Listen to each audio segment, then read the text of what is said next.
Valor.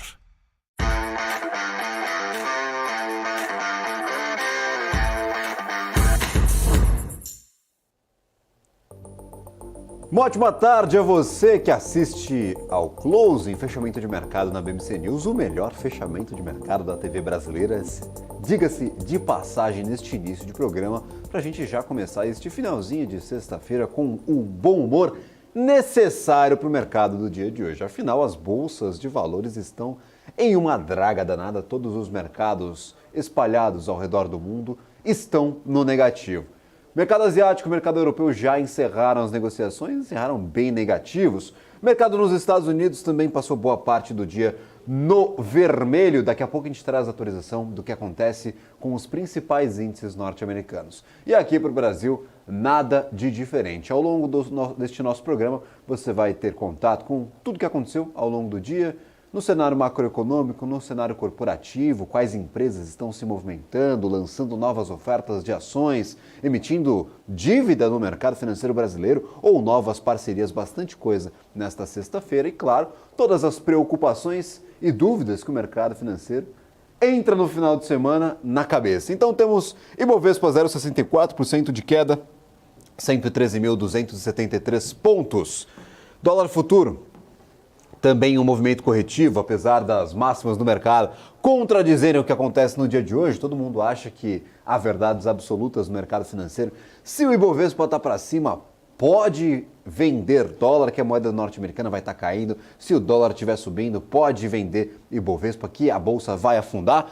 No dia de hoje, nós, boa parte do dia, passamos aí com os dois no negativo e também agora em mesma intensidade. Então, dólar futuro e o Ibov caem com mesmas proporções, 0,6% de queda para o dólar futuro também, R$ 5,04. Destaques para o Ibovespa, o que aconteceu ao longo do dia? Nós tivemos um dia bem pesado para o Ibov, poucos momentos em estabilidade, em campo positivo, a maior parte do dia nós tivemos uma bolsa de valores sofrendo descontos. Os descontos já foram maiores, nós perdíamos mais de 1% de valor, agora apenas 0,7%. Apenas, é claro, um eufemismo. É um péssimo patamar para a Bolsa de Valores, mas ainda acima dos 113 mil pontos. Nós já visitamos a casa dos 112, o que sim é um alerta ali para quem gosta de uma análise técnica, para quem gosta de estudar os comportamentos do mercado aliados ao preço ou à pontuação do nosso principal índice.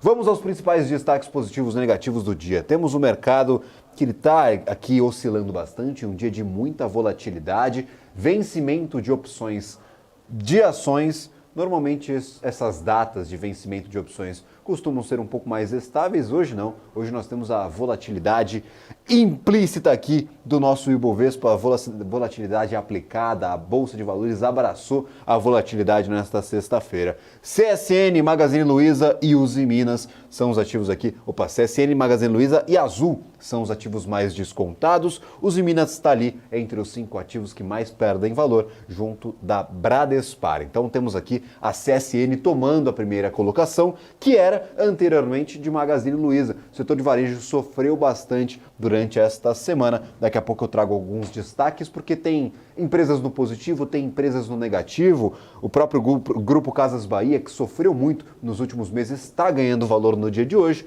É um dia sem muita verdade, sem muito movimento coordenado. Não tem um setor que vai absolutamente para frente, nenhum setor que vai absolutamente para trás. Então, destaques aqui, claro, para a presença de Vale 3 e também de outros ativos como Usiminas nos principais destaques negativos. Afinal, a situação no setor imobiliário chinês está feia. Nós temos a Country Garden, a maior incorporadora do país, não cumprindo com as suas obrigações financeiras pela segunda vez consecutiva, agora de um título offshore de 15 milhões de dólares. E claro, este peso sobre o mercado imobiliário chinês traz certas dúvidas sobre a demanda de minério de ferro no mundo e, claro, pega um pouquinho mais pesado com empresas que naturalmente exportam muito para a China. Do lado positivo, temos a BRF 2,89% de alta, Natura e Grupo Casas Bahia entre os ativos com a maior alta do dia. Não dá para falar as maiores altas, nossa, que destaque positivo, porque são altas aqui de 2%, de 1,5%. Então, sem ninguém disparando na carteira do Ibovespa no dia de hoje. Vamos ao volume, porque tem destaque para Vale e para a Petrobras. A Petrobras agora corrige um pouquinho, no entanto, não é um movimento assustador ou que deve preocupar muito os investidores que nos acompanham. Nós temos a Petri 4 caindo 1,43% aos R$ 37,79. Esse é um panorama geral do que acontece aqui no mercado brasileiro, mas lá fora eu sei que também está um pouquinho complicado, os índices estão no negativo. Eu gostaria de trazer agora Maurílio Golder à nossa tela. Uma ótima tarde a você, Maurílio. Muito obrigado por me receber neste programa aqui, neste BMC Closing, que é um BMC Closing especial para o apresentador que está aqui. Somos nós, né? Estamos juntos nessa missão aí, Gabriel. Hoje fazendo mais uma apresentação aqui do BMC Closing com notícias importantes. Hoje na minha lista aqui, anota aí que você está pedindo nas redes sociais da BMC, está falando no chat. Então hoje tem Sereduca, tem Pão de Açúcar, Ambipar, muitas outras notícias. E conforme as coisas vão acontecendo, a gente vai trazendo aqui para você todos os destaques. O meu primeiro destaque, como o Gabriel falou, tem a ver justamente com as bolsas de valores lá fora. Então eu começo com os índices norte-americanos, já que as bolsas de Nova York ainda estão em funcionamento. Elas fecham juntos com o Ibovespa às 17 horas, horário de Brasília. Dow Jones está operando em baixa de 0,57, S&P 500 em baixa de 0,92 e a Nasdaq em baixa de 1,18%. Na Ásia e na Europa já fecharam quase todas no negativo, como o Gabriel destacou muito bem. Aliás, eu posso dizer que todas no negativo, né? Acho que talvez uma exceção aqui seja a Rússia. O restante, todas as bolsas nesta sexta-feira no negativo. Até o petróleo, viu? Até o petróleo caiu um pouquinho, 0,31%, tanto o Brent quanto o WTI, mas essa é uma queda que não reflete a situação, já que faz quase mais de 2 semanas aí que o petróleo está com preço elevado, a média, né? O preço subiu bastante, o Brent cotado a 92,11, o WTI 88 dólares e 11 centavos. A gente está acompanhando tudo isso. Mais um dia de ouro se valorizando, várias compras, hoje um aumento de 0,62% no preço, uma opção aí segura para quem está com incertezas, para quem está inseguro e está optando por essa moeda aí, essa moeda de segurança, quase uma preservação do patrimônio, como a gente vai ver. Então, daqui a pouco a gente traz mais detalhes, mais notícias e a gente vai começando a falar com os nossos especialistas dentro do Closing 4:10, Gabriel. Maravilha, já que você falou sobre reserva de valor, vamos ao mercado de criptoativos. Há essa tese levantada por algumas partes do mercado de que talvez o Bitcoin e outras grandes moedas do setor digital sejam reservas de valor. Tenham esse potencial de reservar valor ou de segurar os seus preços em momentos de crise. Nós temos neste momento o Bitcoin subindo e subindo bem. É um dia bastante positivo para o Bitcoin contra a moeda norte-americana, contra a moeda dos Estados Unidos, 2,75% de alta. Então o Bitcoin ele tem mais um dia bastante forte, 29.525 dólares. Então um patamar bastante interessante aí para quem já está acompanhando a criptomoeda há bastante tempo. Este mesmo movimento de alta se replica para a segunda maior criptomoeda do mercado, o Ethereum, contra o dólar, sobe 2,63% a 1.608 dólares. Então temos um movimento positivo de igual proporção, ou de igual força, tanto para o Bitcoin quanto para o Ethereum e outros criptoativos que eu vou destacar neste momento. Quem ganha mais valor são os dois, claro, os maiores participantes deste mercado, que juntos detém 70% de todo o valor do mercado de criptoativos, mas também temos, por exemplo, a Litecoin, que sobe 2,59%, ou a própria ADA Cardano, 1,59% de alta. XRP sobe na cola, 0,75%. Daqui a pouco eu trago alguns outros destaques do mercado de criptoativos, mas é um fator a ser observado este aumento aí do preço do Bitcoin, mesmo sem a conclusão de algumas daquelas teses que nós tínhamos anteriormente, que no caso, os ETFs de criptoativos, os ETFs à vista de criptoativos sendo liberados lá nos Estados Unidos. Essa notícia fake movimentou bastante o mercado no início desta semana, na segunda-feira no caso, e nós temos aí mais um dia bastante positivo. O Bitcoin que voltou aí no dia de hoje a encostar lá nos 30 mil dólares, não segurou este patamar de preço, voltou um pouquinho e agora 29.522.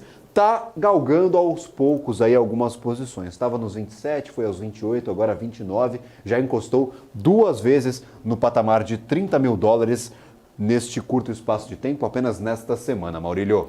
Beleza, vamos começar então a trabalhar as notícias aqui de algumas empresas. Acho que a que chamou muita atenção e a notícia que está chamando muita atenção, vem para mim aqui, pessoal, vamos lá, aí. É uma notícia que chamou muito a atenção, tem a ver exatamente com o grupo Ambipar, e a gente está registrando uma queda muito grande, né? Uma perda de valor muito grande nos papéis, daqui a pouco a gente vai ver no gráfico, inclusive. A Ambipar protocolou na Comissão de Valores Mobiliários o pedido para a oferta pública de distribuição primária de 30 milhões de novas ações ordinárias. O comunicado também amplia a possibilidade de acréscimo de até 100%, ou seja, de dobrar essa oferta. Então poderiam ser até 60 milhões de novas ações. O preço praticado é o de fechamento de ontem, R$ 18,63. Essa oferta aí pode movimentar 560 milhões de reais. Mas os acionistas, o mercado, de uma forma geral, parece que não gostou muito dessa ideia de mais papel, mais ações, que o dinheiro fique mais volátil aí, né? E seja distribuído em mais mãos, digamos assim, que é o que isso na prática pode funcionar. Então, Gabriel pode explicar para a gente aí como é que está no momento aí a Ambipar. Então ontem estava valendo R$ 18,63, né, Gabriel? E hoje? Agora valendo R$ 15,53 por ação. Se a gente fizer a comparação, é realmente um decréscimo muito forte para o ativo. Em apenas um dia, nós temos as ações de Ambipar, de AMBP3, sendo descontadas em 16,75% e estamos piorando, viu, Maurílio? Bastante. Durante o comecinho da manhã nós tínhamos ali próximo de 12% de queda, durante a tarde fomos para os 14% e agora 16% de queda, 16% de desconto. Se fechar desta maneira aqui, pode indicar que o mercado tem mais para vender, ou seja, esse movimento pode continuar na próxima semana, esse movimento de desconto, de queda, de perda de valor para o ativo de Ambipar. R$ 15,51. Eu não vou cravar nada neste momento, mas eu acho que é a pior cotação da história da Ambipar, viu, Maurílio? Desde o IPO, desde que começou a ser negociada na Bolsa de Valores, nós temos a Ambipar encostando agora na sua pior cotação, caso, claro, feche nestes patamares. Eu acho muito difícil que ela se recupere até o fechamento do mercado. Temos pouco mais aí de 45 minutos até o encerramento efetivo das operações. E, claro, temos R$ 15,48, bem próxima das mínimas do dia, agora 17% de queda para o ativo. Então eu falava que estava em 16 e alguma coisa, agora 17% de queda para a Ambipar. O preço neste momento R$ 15,46 e a mínima do dia em R$ 15,45. Então está praticamente encostada na mínima negociação do dia, o que pode indicar que não foi apenas um susto, o mercado realmente não gostou dessa possibilidade de novas ações no mercado, nessa convocação de uma nova oferta de ações. E você mencionava que pode girar aí nessa operação cerca de 500 milhões de reais. Isso se forem emitidas apenas aquelas 30 milhões de ações iniciais, ou seja, que são inicialmente previstas. Caso este número dobre, como foi aberta a possibilidade neste comunicado, essa possibilidade de dobrar o número de ações emitidas dependendo da demanda, essa oferta pode movimentar até 1 bilhão e 100 milhões de reais nas cotações de hoje. Então, é muita coisa mesmo a ser acrescida no capital social da companhia e isso não agrada a ninguém, não agrada o mercado que está ali tentando entender por que a companhia está buscando por essa alternativa para colocar caixa dentro da empresa, essa indicação de que o recurso captado no novo follow-on ele será utilizado para cumprir com algumas dívidas, antecipar algumas dívidas e reduzir a alavancagem. Uma empresa que estava em uma agenda extensa de aquisições, bem intensiva de aquisições, estava comprando muita companhia e agora está preocupada com as suas dívidas, está preocupada com a sua alavancagem. E também não agrada no sentido de diluição, ou seja, quem já tem ações da empresa, se não participar da nova oferta, pode ver a sua participação na companhia ser reduzida, ser diluída. Então é ruim para todo mundo, E tem aquela parcela do mercado também que começa a vender ação para precificar lá embaixo e começar a comprar depois na nova oferta um pouquinho mais barato, viu, Maurílio? Então tem várias forças que acabam jogando contra a Ambipar neste momento. Tem as questões, claro, operacionais da empresa relacionadas à alavancagem, tem a questão de participação societária, alguns acionistas podem ser diluídos se não participarem desta oferta, e tem aquela parcela do mercado que começa a vender incansavelmente algumas ações para tentar diminuir um pouquinho o preço da negociação deste novo follow-on e comprar a empresa um pouquinho mais barato. Então tem várias alternativas aí e várias teses que só prejudicam a ação nesta sexta-feira.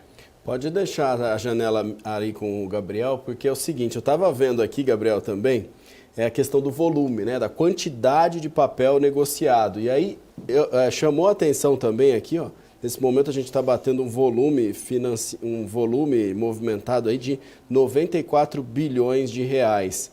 E no dia 15 de agosto teve um número parecido aí, maior até, 131 bilhões de reais negociados. Mas no dia 15 de agosto, naquele dia, as ações da Ambipar se valorizaram 14%.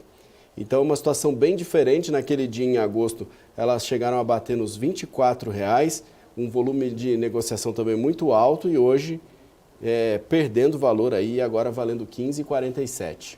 Só uma correçãozinha em relação ao volume, são 94 milhões, tá? Pra quem milhões, perdão. 94 milhões de reais. A gente faz essas confusões aí, às vezes com algumas casinhas, mas é porque quando a gente está tanto com a cabeça aqui no Ibovespa, que aglutina todas as companhias do Brasil, a gente está sempre falando de bilhão em relação ao volume, mas no dia de hoje, 94 milhões e 720 mil reais negociados para a Ambipar. É um volume expressivo. Inclusive, aqui às minhas costas, ô Maurílio, todo mundo pode acompanhar essa evolução do volume. Essas barrinhas branquinhas aqui são os volumes mais expressivos. Você mencionava este volume do último dia 14, quando a ação subiu bastante, encostou lá nos R$ 24. E na outra ponta, este volume também bastante expressivo, mas o ativo caindo muito, caindo esses 17% e encostando nos R$ 15. Então, foi do céu ao inferno em pouco tempo. Mas dá para ver que a Ambipar ela estava numa área aqui bem estranha. Ela negociava basicamente aos mesmos preços desde o começo do ano, não se movimentava muito, era bastante volátil a ação da companhia, subia bastante, caía bastante, subia bastante, caía bastante, mas sempre numa mesma faixa de preço. Agora é diferente, viu, Maurílio? Ela saiu dessa faixa de preço. Quem gosta de análise técnica aí dá para entender que é aquele candle de fuga, ou seja, saiu dessa região de congestão e não foi uma saída alegre, foi uma saída para baixo, indicando talvez aí tempos sombrios para a Ambipar daqui para frente. Não dá para ficar muito animado com este ativo. Tem quem vá aproveitar aí para comprar um pouquinho da companhia, quem gosta da tese vai achar que está barato, mas claro, sempre alerto que o movimento é um movimento bastante negativo, sem indícios aí de muito ânimo ou muito otimismo para a companhia. Lá no comecinho das negociações dela na Bolsa de Valores, ela estava próxima destes patamares. Se eu colocar aqui mais ou menos no começo das negociações, R$ 29, R$ 30, subiu bastante em 2021, chegou a encostar lá nos R$ 68, quase R$ 70, mas assim que encostou, iniciou um movimento de queda e este movimento de congestão, de estabilidade em 2023. Embora tenha bastante volatilidade, não saiu muito do lugar. E agora, R$ 15,52, dá para cravar, é a pior cotação da Ambipar na história. Nessa curta história aqui na Bolsa de Valores, né? Faz pouco tempo que está negociando ações na nossa Bolsa. É a pior cotação, é o pior dia aí para a Ambipar desde que entrou na Bolsa de Valores, Maurílio. Sabe o que vai ser legal? Então, vai ser legal a gente acompanhar esse movimento até o final, voltar depois das 5 da tarde com uma análise completa, então, desta sexta-feira. Inclusive, tem um analista técnico que vai participar aqui com a gente. Com certeza, essa já é uma das nossas pautas para a gente tratar, então, aí no último bloco aqui do Closing. Fique ligado, daqui a 2 minutinhos, depois do intervalo, a gente volta com o nosso primeiro entrevistado desta sexta-feira para falar de muitos assuntos interessantes relativos ao mercado financeiro no Brasil e no mundo, como está a economia. Temos também informações de outras empresas, informações da macroeconomia. Pacheco falou, Haddad falou, daqui a pouco a gente traz todos os detalhes aqui no Closing. Então, fique ligado que o intervalo é rapidinho, 2 minutinhos e a gente está te esperando. PNC News. Informação que gera valor. No pré-market, você fica por dentro de todas as notícias que vão impactar os mercados no Brasil e no mundo. Eu sou Marco Prado e, junto com os melhores analistas, vamos ajudar a preparar o seu dia, sempre trazendo informações importantes e as atualizações das bolsas internacionais e os mercados futuro. Tudo isso para melhorar o seu investimento. De segunda a sexta-feira, a partir das 8 horas da manhã. BMC News. Informação que gera valor. As empresas que fazem parte do seu dia a dia estão em uma das maiores bolsas do mundo, a Nasdaq. E a boa notícia é que você pode investir nessas empresas diretamente pela Avenue, sua corretora nos Estados Unidos. Com os dados das ações dos Estados Unidos fornecidos pela Nasdaq em tempo real, o cliente Avenue pode acessar diretamente as maiores bolsas do mercado americano. Entre neste mercado de tecnologia e inovação. Acesse avenue.com.br/Nasdaq e seja bem-vindo ao mercado global. A Pado traz soluções de segurança e tecnologia, se reinventando diariamente, proporcionando experiências inovadoras. Uma empresa totalmente brasileira, feita por brasileiros, que não tem medo de mudar. Mudamos para questionar e transformar. Estamos sempre em busca do novo. Um novo lugar, um novo jeito de evoluir, uma nova porta para abrir e ampliar horizontes. Pados, garantindo a sua segurança.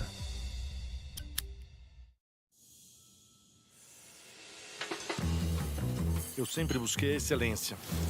Para mim, dar o máximo é o mínimo. Poder contar com quem me entende. Tá aí uma coisa essencial para o meu sucesso. Aqui a gente encara seus desafios como se fossem nossos. A excelência do BTG está em cada detalhe que faz sentido para você. Sua trajetória merece essa experiência. BTG Pactual.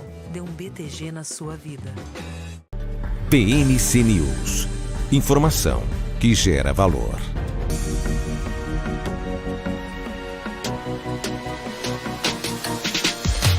BMC News. Informação que gera valor. 4h25 da tarde, horário de Brasília. Estamos aqui acompanhando o fechamento do mercado na BMC News. O Grupo Ser Educacional concluiu com sucesso sua quarta emissão de debêntures, captando 200 milhões de reais. As debêntures oferecem uma remuneração de CDI mais 2% ao ano, com vencimento em outubro de 2028. Os recursos serão utilizados para a gestão da dívida, com expectativa de queda na alavancagem e retomada dos dividendos no ano que vem. Maravilha, inclusive quero chamar a atenção para essas boas oportunidades talvez no mercado de crédito privado, viu, Maurílio? Vi bastante coisa aparecendo nos últimos dias, muitas debêntures sendo emitidas, claro. O mercado está um pouquinho escaldado desde os casos de Light, de Americanas e de outras empresas que entraram em recuperação judicial e não estão cumprindo com as suas obrigações frente aos seus credores. Mas é um mercado super interessante de ser explorado, principalmente nestes momentos. Tem muita coisa interessante em renda fixa, a gente olhando aí para títulos de dívida do setor privado, emprestando dinheiro para companhias efetivamente. Eu trazia esse destaque da Raizen no dia de ontem, IPCA mais 6,20%, 6,2%, títulos de 10 anos. Então, estão um pouquinho mais atrativos, estão um pouquinho mais atrativas essas emissões de crédito privado, como sempre são historicamente, do que o mercado de tesouro direto, o mercado ali de renda fixa propriamente dita, de CBD, de CDBs, né, ao redor aí do mercado. Então, para quem quer um pouquinho de diversificação, não quer ficar comprando só tesouro direto, está buscando rentabilidade, quer aproveitar este bom momento, talvez seja uma alternativa, mas claro, aí vocês têm de discutir com um assessor de investimento, com um consultor, com um profissional que assessore na montagem do portfólio, ou se vocês montam por si sós, por conta própria, estes portfólios de investimento, ficar bastante atento nos perigos e nos riscos envolvidos nesse tipo de tese. Afinal, a empresa pode ter algum problema operacional e no final das contas não te pagar ou emitir ou entrar ali numa recuperação judicial, como aconteceu recentemente com Light e com o caso de Americanas, que, claro, deu o que falar, apareceram em todos os noticiários. A gente vai continuar acompanhando, mas me chamou bastante atenção aí essas oportunidades, essa rentabilidade de alguns títulos emitidos no mercado de dívida privada.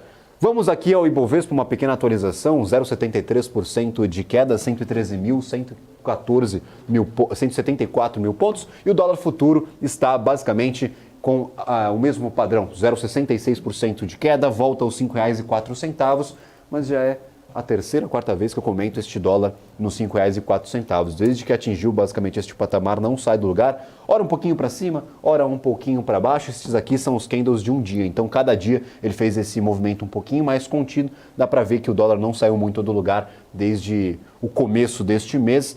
Teve uma boa apreciação, caiu bem forte no comecinho do mês e aí se estabilizou próximo dos R$ 5,00. Não atingiu os R$ 5,00 cravados, mas R$ 5,04, R$ 5,05, até R$ 5,07 em alguns momentos. Então temos esse panorama geral. Como é que está a curva de juros no Brasil? Só para a gente trazer esse detalhe dos juros que são bastante importantes para a tomada de decisão de alguns investidores.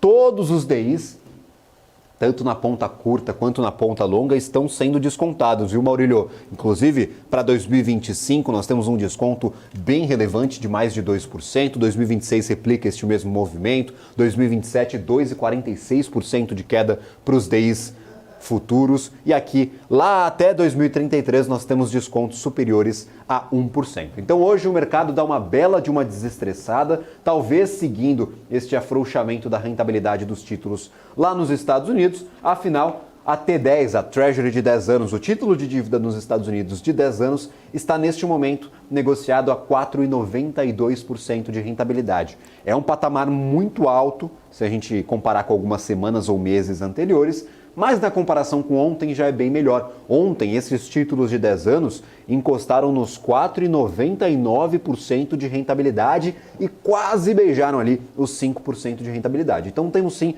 um afrouxamento da curva lá nos Estados Unidos. Basicamente todos os títulos de 7, de 10, de 30 anos são negociados em patamares negativos de rentabilidade. E aqui para o Brasil, tanto a ponta curta quanto a ponta longa estão aí perdendo um pouquinho de valor. Destaque aí para esses títulos de 2026, 2025, 2027, que perdem mais de 2%.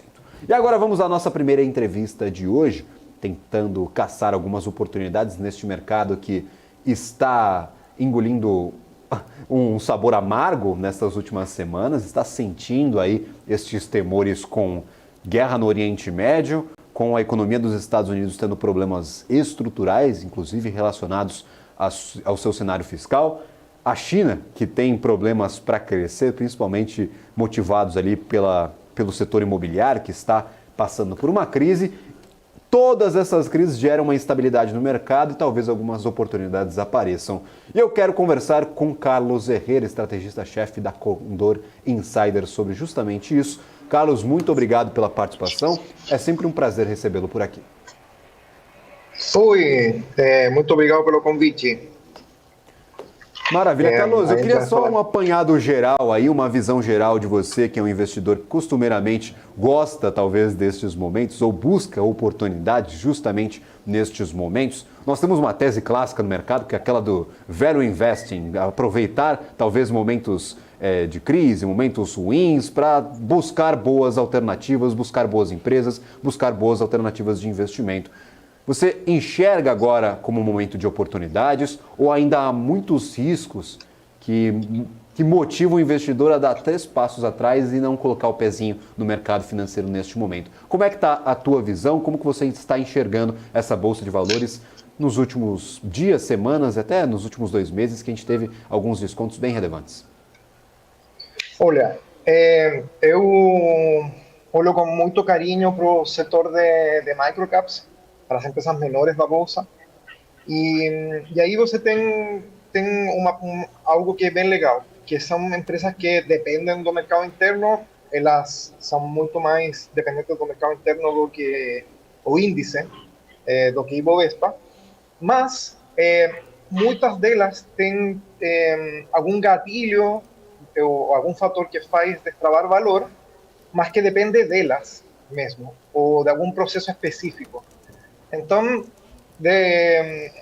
com certeza, se chover, todo mundo vai se molhar, mas tem várias teses de investimento que dependem de coisas que são diferentes da economia e poderiam fornecer alguma alegria adicional, tá? Perfeito. E aí, por exemplo, esses setores, normalmente se observa setores mais ligados à economia interna, a gente sempre pensa no setor de construção, que depende mais de uma dinâmica do que está acontecendo aqui dentro, do que necessariamente se a China vai importar mais ou menos minério de ferro, se os Estados Unidos vão conseguir ali estabilizar suas contas públicas. O setor de construção, primeiro que me vem na cabeça, você tem alguns outros exemplos, talvez algumas companhias para destacar nessa nossa primeira conversa? Por favor, fique à vontade. Olha, tem algumas teses que são uma segunda derivada do segmento de construção, tá? Por exemplo, tem a Eucatex, que é uma empresa que vende painéis de madeira e tintas, então ela depende da construção, civil, e tem a Portobello também, que é uma empresa de porcelanato. São duas empresas que estão bem baratas e que têm fatores específicos além de uma possível recuperação da construção civil, tá? Por exemplo, no caso da Eucatex, a Eucatex tem andado super bem esse ano, nos últimos 12 meses é um papel que subiu 60%, e que hoje está num market cap de 1,2 bi. Só que muita gente não analisava esse papel pelos problemas de governança que ele tinha, ligados ao controlador. E resulta que, com um market cap de 1,2 bi, depois de uma alta de 60%, ninguém está fazendo conta, o que eu não vejo no mercado, é pessoal fazendo a conta em relação a alguns ativos que ela conta que poderiam ser monetizados de alguma maneira. Por exemplo, o caso das florestas. Se você avaliar as florestas com múltiplos de transações de mercado que já teve na América Latina, que servem como referência, essas florestas poderiam estar por 800 milhões a 1 bi. E você está comprando com um market cap de 1,2 bi a essa empresa. Um EV, um Enterprise Value que está levemente acima de 2 bi e em termos de múltiplo EBITDA por 3,5 vezes e meia vez preço-valor patrimonial. Sabendo que tem coisas dentro que dentro desse valor patrimonial que foram ativos que foram desenvolvidos 20 anos atrás. Então, e que tem um valor que se atualiza em dólares. Então, é uma tese que está num momento que depende de uma mudança de governança. Entrou o BTG, o problema que o controlador tinha com a prefeitura de São Paulo foi consertado.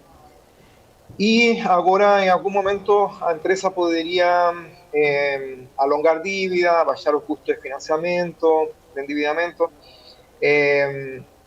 com uma melhor estrutura de governança. Eu espero que haja uma melhora na geração de caixa, desalavancagem, e que a empresa possa crescer. No passado, lá muitos anos atrás, é uma empresa que foi alvo de aquisição da chilena Arauco, mas Arauco desistiu porque claramente não ia dar certo com o problema que havia com a prefeitura.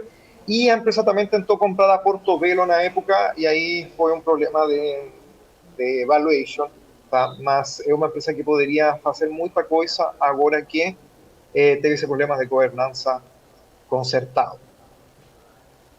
Maravilha, Carlos. Perfeito, é um dos pontos que só uma última pergunta aqui que eu gostaria de também esclarecer. Acho que para essas pequenas empresas, para essas microcaps, há muita questão de governança envolvida. Então é um alerta para o investidor, talvez, que queira buscar por essas oportunidades, ficar atento sempre à governança, como que é feita ou arquitetada a gestão da companhia. Não que as grandes empresas estejam salvas ou estejam isentas aí de problemas de governança. A gente viu uma empresa um pouquinho maior agora, por exemplo, a Mitre, que o controlador da companhia vendeu um terreno para a própria empresa e isso acabou gerando, claro, sérios descontos na ação na Bolsa de Valores. Mas a governança, ela, nestes casos, para small caps ou para micro caps, ela é mais importante ainda para ser analisada pelo investidor na hora de tomar a decisão? Sim, e é um fator que é super importante, especialmente no que se refere a alinhamento de interesses entre o controlador e o minoritário. e o histórico é muito relevante. Como que esse controlador tem se comportado diante de certas situações. No caso da Eucatex, é uma posição que a gente montou em 2019, já a gente tem um retorno de 200% de 2019 para cá, só nesse ano aumentou 60%, então tem muito valor, porque o valuation em algum momento fica muito descontado, porque ninguém quer olhar devido a esse medo de governança. Então, se você tiver cuidado analisando a governança e adaptando a análise ao caso específico, você consegue fazer um bom investimento. Tá? O papel chegou a negociar, acho que por 400 milhões, então você não estava pagando nem sequer pela floresta. E quando você avaliava o comportamento do controlador em relação à empresa, a empresa é a menina dos olhos desse controlador. Então, algum dia ele ia tentar resolver o problema para poder pagar dividendos ou destravar valor. E é o que terminou acontecendo 4 anos depois. Maravilha. Carlos, eu gostaria de agradecer imensamente a participação no nosso programa de hoje. Realmente o mercado está uma bagunça e aí o investidor tem que ali tecer bem direitinho ali a sua estratégia, tentar identificar o que é oportunidade e o que é cilada, dar uma olhada em outros setores e talvez ativos que possam ser um pouquinho mais resilientes a este cenário, que possam sofrer junto com o mercado, mas apresentarem possíveis oportunidades no futuro. Eu gostaria de agradecer imensamente e, claro, já deixo o convite aí para próximas participações aqui na nossa programação. Eu que agradeço, muito obrigado. Bom final de semana. Maravilha, Carlos Herrera, estrategista-chefe da Condor Insider. Maurílio, nós temos um mercado que está me deixando aqui de cabelos em pé. Dólar futuro cai neste momento 0,76%, R$ 5,03. Agora, para o Ibovespa, nós temos uma melhora no cenário. Então, o dólar e o Ibovespa estão fazendo assim, ó, tá? A dancinha do ombrinho, cada um vai para um lado, um melhora, aí o outro piora, daí um melhora de novo, aí o outro piora. Então, vira uma bagunça por aqui. 113.214, eu estou, de certa forma, mais aliviado. O Ibovespa já chegou a operar no 112, isso me preocupava, agora 113. Não é o melhor dos mundos, não é o melhor cenário que eu imaginaria aqui na minha cabeça para uma sexta-feira, mas, pelo menos por enquanto, pelo que já vimos da Bolsa de Valores no dia de hoje, estes 0,67 parece que estão saindo baratos aí para o nosso Ibov. A Vale continua afundando, 2,64%, 62 centavos e 62 reais e 72 centavos. Eu já estava quebrando a Vale já nessa minha atualização. R$ 62,74. E quero interações, viu? @bmc.news, mande a sua mensagem. Vale nestes patamares, neste parâmetro aqui, próximo dos R$ 61 reais. Lhe interessa? É interessante fazer um aporte ali na Vale? Eu quero, claro, essas contribuições. Tem algumas dúvidas referentes à companhia, a essa demanda, o quanto o mercado chinês vai pesar nas operações da empresa. A gente sabe que boa parte, se não mais da metade do minério produzido pela Vale vai diretamente para o mercado chinês. Então é realmente bastante relevante o que está acontecendo por lá, mas nós vemos aí a Vale próximo dos patamares que podem ser identificados talvez como um suporte para o ativo quando a gente olha para análise técnica, e aí tem vários tipos de análise que podem ser aplicadas. Mas, de novo, aqui próximo dos 61, 62 reais, nós já vimos este ponto ser testado algumas vezes neste ano de 2023. E, claro, a gente sempre sonha com a companhia voltando lá para os 93 reais, a máxima deste ano. E, claro, que foi o único ponto positivo, já que no segundo mês do ano, a gente já começou essa caminhada para baixo, já começamos com os descontos, já somamos mais de 30% de desconto, já 30% de queda desde os R$ 93 reais, desde que atingiu este alto patamar lá no comecinho de 2023. Dancinha do ombrinho, é isso. Eu tenho que aprender a dancinha do ombrinho, porque o Gabriel vai entrar de férias e eu vou ter que fazer essa dancinha do ombrinho aí, né? A dancinha não é obrigatória, viu, Maurílio? O pessoal quer saber do preço do dólar, do preço do Ibovespa, que a gente faz algumas analogias aí, talvez, para facilitar esse entendimento. Fato é que quando o dólar sobe um pouquinho, o Ibovespa cai, quando o Ibovespa sobe um pouquinho, o dólar cai, a gente está nessa dancinha aí, mas os dois estão no negativo, viu? A gente tem um desconto aí para os dois ativos, tanto para o dólar, para a moeda norte-americana, quanto para o Ibovespa. indo contra aí a máxima do mercado, a verdade absoluta que muitos investidores têm na cabeça de que quando o Ibovespa está subindo, o dólar está necessariamente caindo, ou quando o dólar está subindo bastante, o Ibovespa está necessariamente caindo. Então, temos esse rompimento dessa máxima do mercado no dia de hoje, Maurílio. Perfeito. Temos mais uma notícia aqui. Os investidores estrangeiros aportaram 447 milhões de reais em recursos nas ações já listadas na B3 na última quarta-feira, dia em que o Ibovespa caiu 1,60%. As aplicações vindas de investidores de fora do país passaram a ter um superávit de 339 milhões de reais no mês de outubro. E o superávit do ano foi para 9,57 bilhões de reais. Já aquele investidor institucional sacou 1,10 bilhão na mesma ocasião. Com isso, o déficit mensal do grupo foi para 3,11 bilhões e o déficit anual totaliza 34 bilhões. Aquele investidor individual aportou 314 milhões nesse mesmo dia e levou o superávit do mês para 726 milhões de reais e o superávit em 2023 para 9 bilhões. Agora uma notícia sobre o Pão de Açúcar. O Bradesco, BBI, cortou as recomendações para os ativos do Pão de Açúcar para neutro. O preço-alvo, por sua vez, caiu de R$ 11,00 para R$ 4,50, mas o banco ainda aponta um potencial de valorização de 30%. Os analistas cortaram essa recomendação, uma vez que a lenta recuperação das vendas do Grupo Pão de Açúcar e a fraca recuperação das margens ainda são insuficientes para melhorar a alavancagem operacional. Por outro lado, os analistas destacam como positiva a monetização contínua de ativos não essenciais, incluindo a venda da participação restante de 13% no Grupo Êxito, como aconteceu na última segunda-feira, foi anunciado por 790 milhões de reais. Antes do intervalo, Gabriel, dá para a gente ver como está o papel aí do Grupo Pão de Açúcar? Depois a gente faz o intervalo rapidinho? Com certeza, senhor Maurílio. Tem uma lista separada aqui, exclusiva para o setor de supermercados e atacarejo. Vamos aos supermercados e atacarejo na minha tela. Nós temos Açaí subindo 0,09, então não dá para falar que está subindo. O Carrefour por aqui. E Grupo Pão de Açúcar está a 0,24% de queda. Então é um dia meio morto, tá? Para estes supermercados. Enquanto o Ibovespa cai bastante, enquanto ativos são descontados em mais de 3%. Açaí, Carrefour, Grupo Mateus e temos aqui também o Grupo Pão de Açúcar.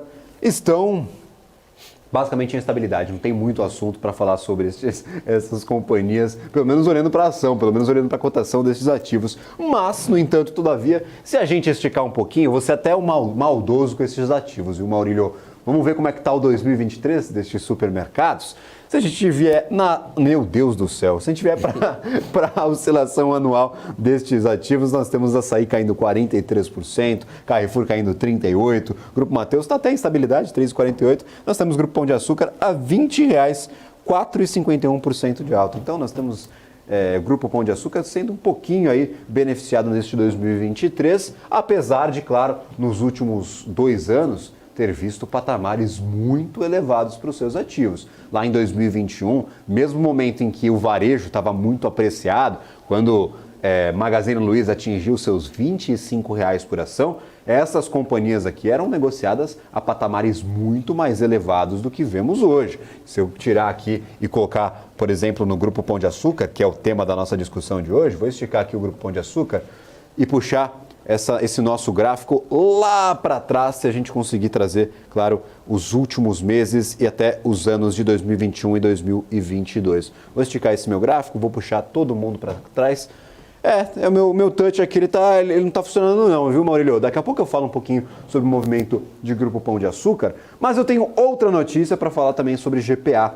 A Fitch emitiu novamente um relatório afirmando que uma eventual venda desta participação do Grupo Pão de Açúcar na rede de supermercados Êxito, na rede colombiana, que pode angariar para a companhia quase 800 milhões de reais, seria positiva para a empresa por acelerar aí a esperada redução da sua alavancagem, mas, segundo a Fitch, não deve mudar a nota de crédito da companhia. Então nós temos aí a Fitch afirmando essa venda como um fator positivo mas por enquanto não muda as perspectivas de crédito para a empresa. A gente fez os cálculos aqui, inclusive, no dia do anúncio dessa venda com o Flávio Conde lá da Levante, e ele apontava aí que para a situação melhorar para o Grupo Pão de Açúcar tem que acontecer muito mais coisa do que apenas essa venda de 800 milhões. A operação está realmente bastante deficitária, viu, Maurílio? Beleza, Gabriel. Agora 4h48. A gente vai fazer um rápido intervalo e na volta tem mais entrevista e também o fechamento do mercado no closing. Até já. PNC News. Informação que gera valor. Todas as quintas-feiras você tem um encontro marcado com Money Report, um programa com 3 convidados especiais que vão discutir temas relacionados ao mundo dos negócios, economia e política. Enfim, grandes assuntos que importam para você e sua empresa.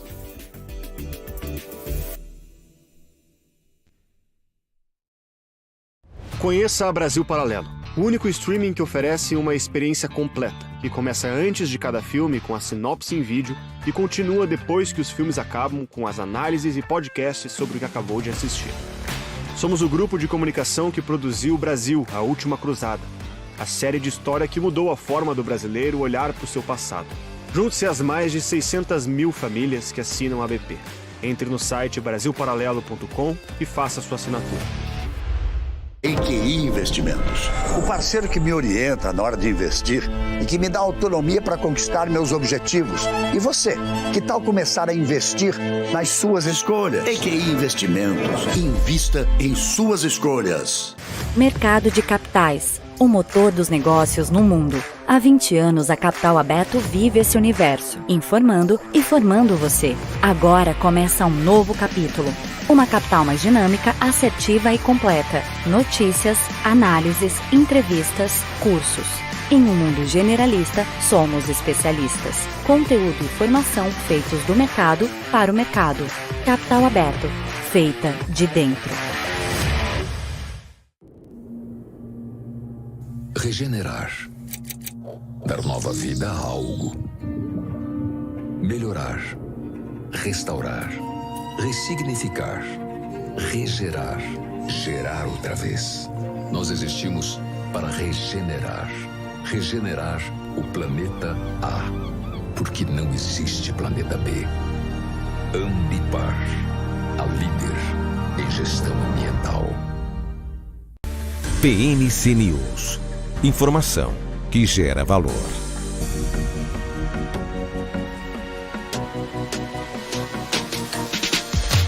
PNC News. Informação que gera valor.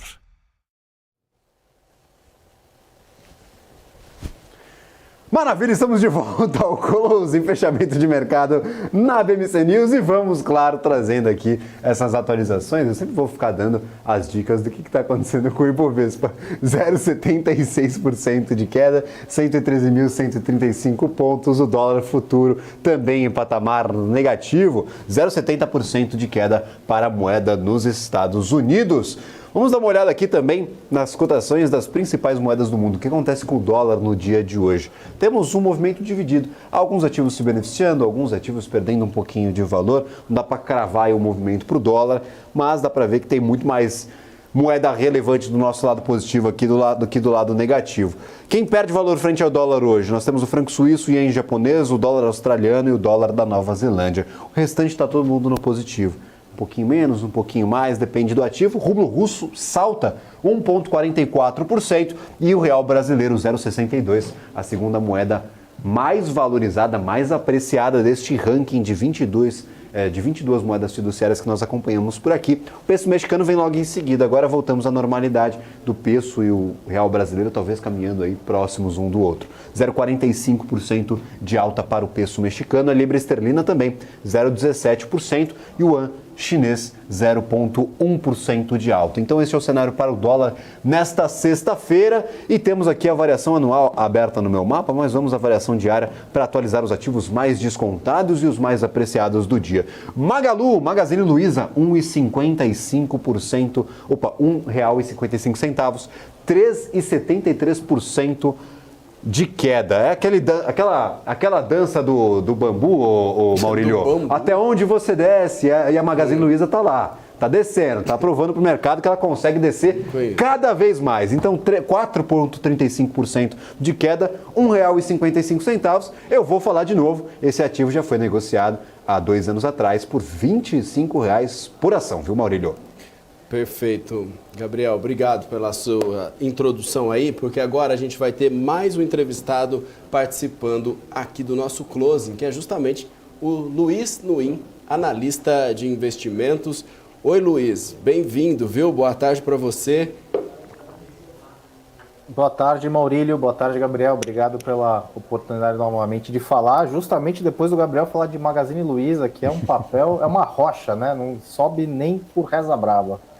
Não, tá difícil, viu? Se quiser já pegar esse gancho, manda ver. 4h53 da tarde. É aquele negócio. Eu já tive. O Maurílio é a primeira vez que eu acho que eu converso, o Gabriel a gente já teve outras oportunidades de conversar. O problema talvez não seja, o preço hoje, 1,50, o preço de tela deve ser 1,50 e pouquinho, que você comentou. O problema é 1,50 hoje ou os 25 lá atrás, né? A gente sempre tem que olhar a coisa de duas perspectivas diferentes, né? Muita gente me pergunta, quando volta? Pode ser que não volte nunca. Não é obrigatório que o papel vá dos 25 para 1,50 e volte para os 25.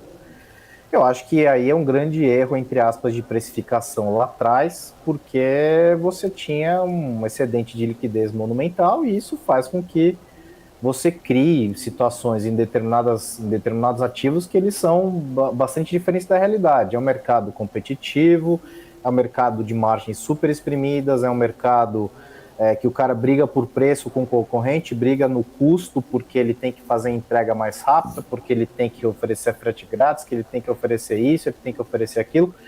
Todo mundo se matando, 200 players no mesmo mercado, é um negócio difícil de você conseguir operar. Agora abri a tela, peço desculpas, hein? Tô num escritóriozinho meio improvisado aqui. Pô, aparecer na televisão assim é brincadeira, né? Mas desculpa aí, pessoal. Mas é isso, acho que Magazine Luiza, liberado. Magazine Luiza, acho que eu vejo isso como uma grande oportunidade. Quando o Magazine Luiza voava, né, Via Varejo voava, todos esses papéis aí andavam muito, principalmente ao longo da pandemia, tava cheio de engenheiro da obra pronta, né? O cara, não, é só comprar que vai, o negócio vai, ninguém nem olhava de fato o que estava fazendo, qual era o mercado, aquela famosa análise de SWOT, né? Forças, fraquezas, oportunidades e ameaças.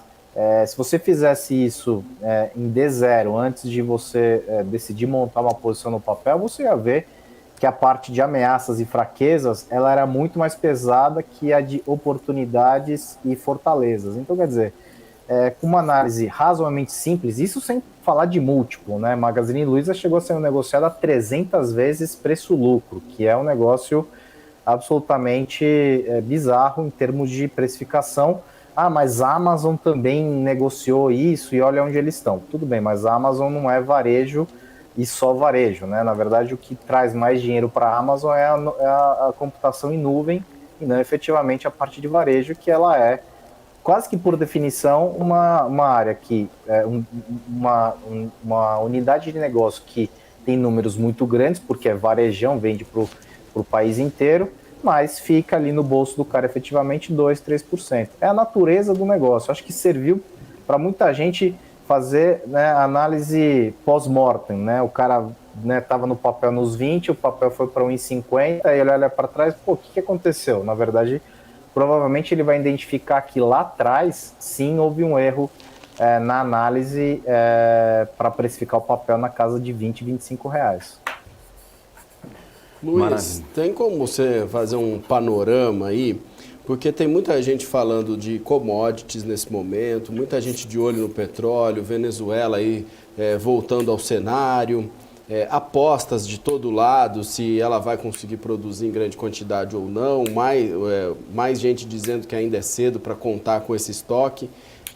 Ao mesmo tempo, um petróleo se valorizando muito, uma guerra, duas guerras, né? Uma mais recente e uma com impacto mais direto nessa commodity. O que você pode dizer a respeito dos papéis em relação a isso?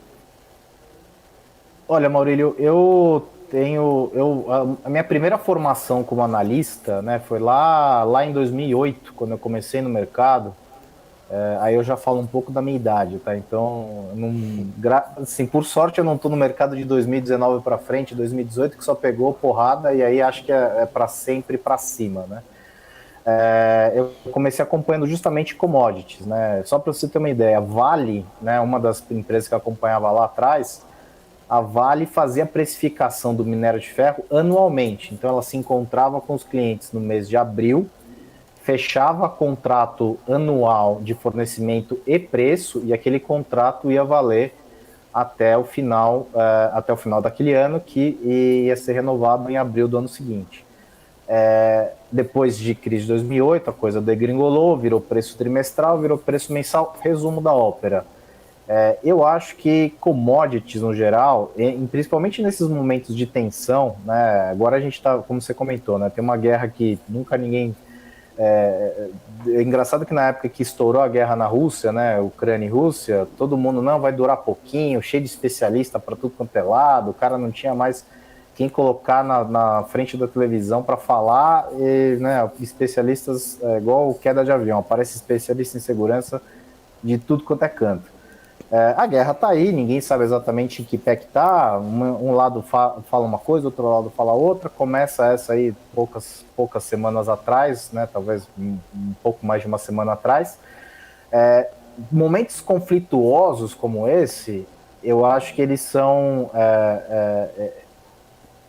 bons para preços da commodity, no aspecto de pressionar preço para cima, porque você... eventualmente, se esse problema no Oriente Médio acaba escalando, você vai pressionar a oferta, e aí você tem que juntar com o ponto de que a oferta de petróleo ela já vem pressionada há muito tempo, sem qualquer tipo de efeito de guerra. Aí a gente pode até fazer um debate paralelo, que é o que aconteceu nos últimos 10 anos em termos de investimento em exploração e produção de petróleo. Por conta de toda a agenda climática, isso fez com que o investimento caísse efetivamente. São investimentos que você não retoma da noite para o dia. Você demora aí, para grosso modo, né, para colocar um poço em produção, entre começar a pesquisar e tornar ele efetivamente produtivo, você pode pôr pelo menos 3, 4 anos, ou seja, é um problema de oferta que ele só é corrigido meio que no médio prazo. Então você junta demanda super apertada por questões de oferta e demanda do mercado propriamente dito, mais esse monte de tensão no Oriente Médio. Eu sempre falo para as pessoas, é só você fazer a lista dos caras que são da OPEP, né, que é dos países produtores de petróleo. São países assim que dificilmente você faria uma viagem de turismo, entendeu? Como, por exemplo, Venezuela. A Venezuela faz parte da OPEP, e é um lugar que provavelmente, né, não seria talvez o primeiro destino de viagem de ninguém. O ponto não dá para confiar efetivamente no que esses caras, que são os caras da OPEP, falam. Por quê? Porque eles não estão preocupados se isso vai causar inflação no mundo, se isso vai estressar mais ainda a situação no Oriente Médio, se vai ter alguma repercussão do ponto de vista social. Não, né, eles detêm mais ou menos 50%, 60% da produção de petróleo no mundo, e efetivamente eles se financiam. O petrodólar, né, aquele famoso petrodólar antigo que se falava, é o que faz com que essas economias rodem.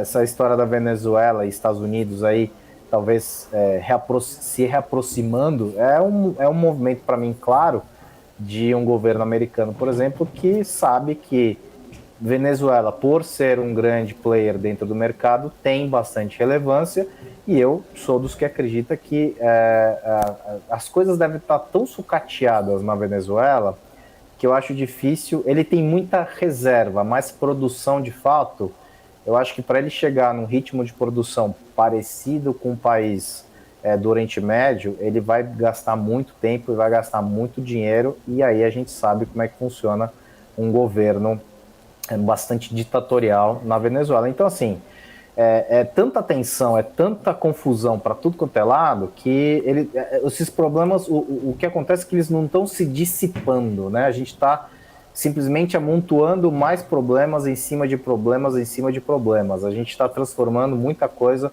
em uma grande bola de neve. Commodities, nesse cenário de bastante estresse do ponto de vista geopolítico, sem considerar, de novo, o fato de oferta e demanda clássica, que é, digamos, o principal driver de preço, para mim vai continuar pressionado. Quando o petróleo estava lá nos $80, 80 e pouco, montei uma posição para um cliente que eu faço a carteira.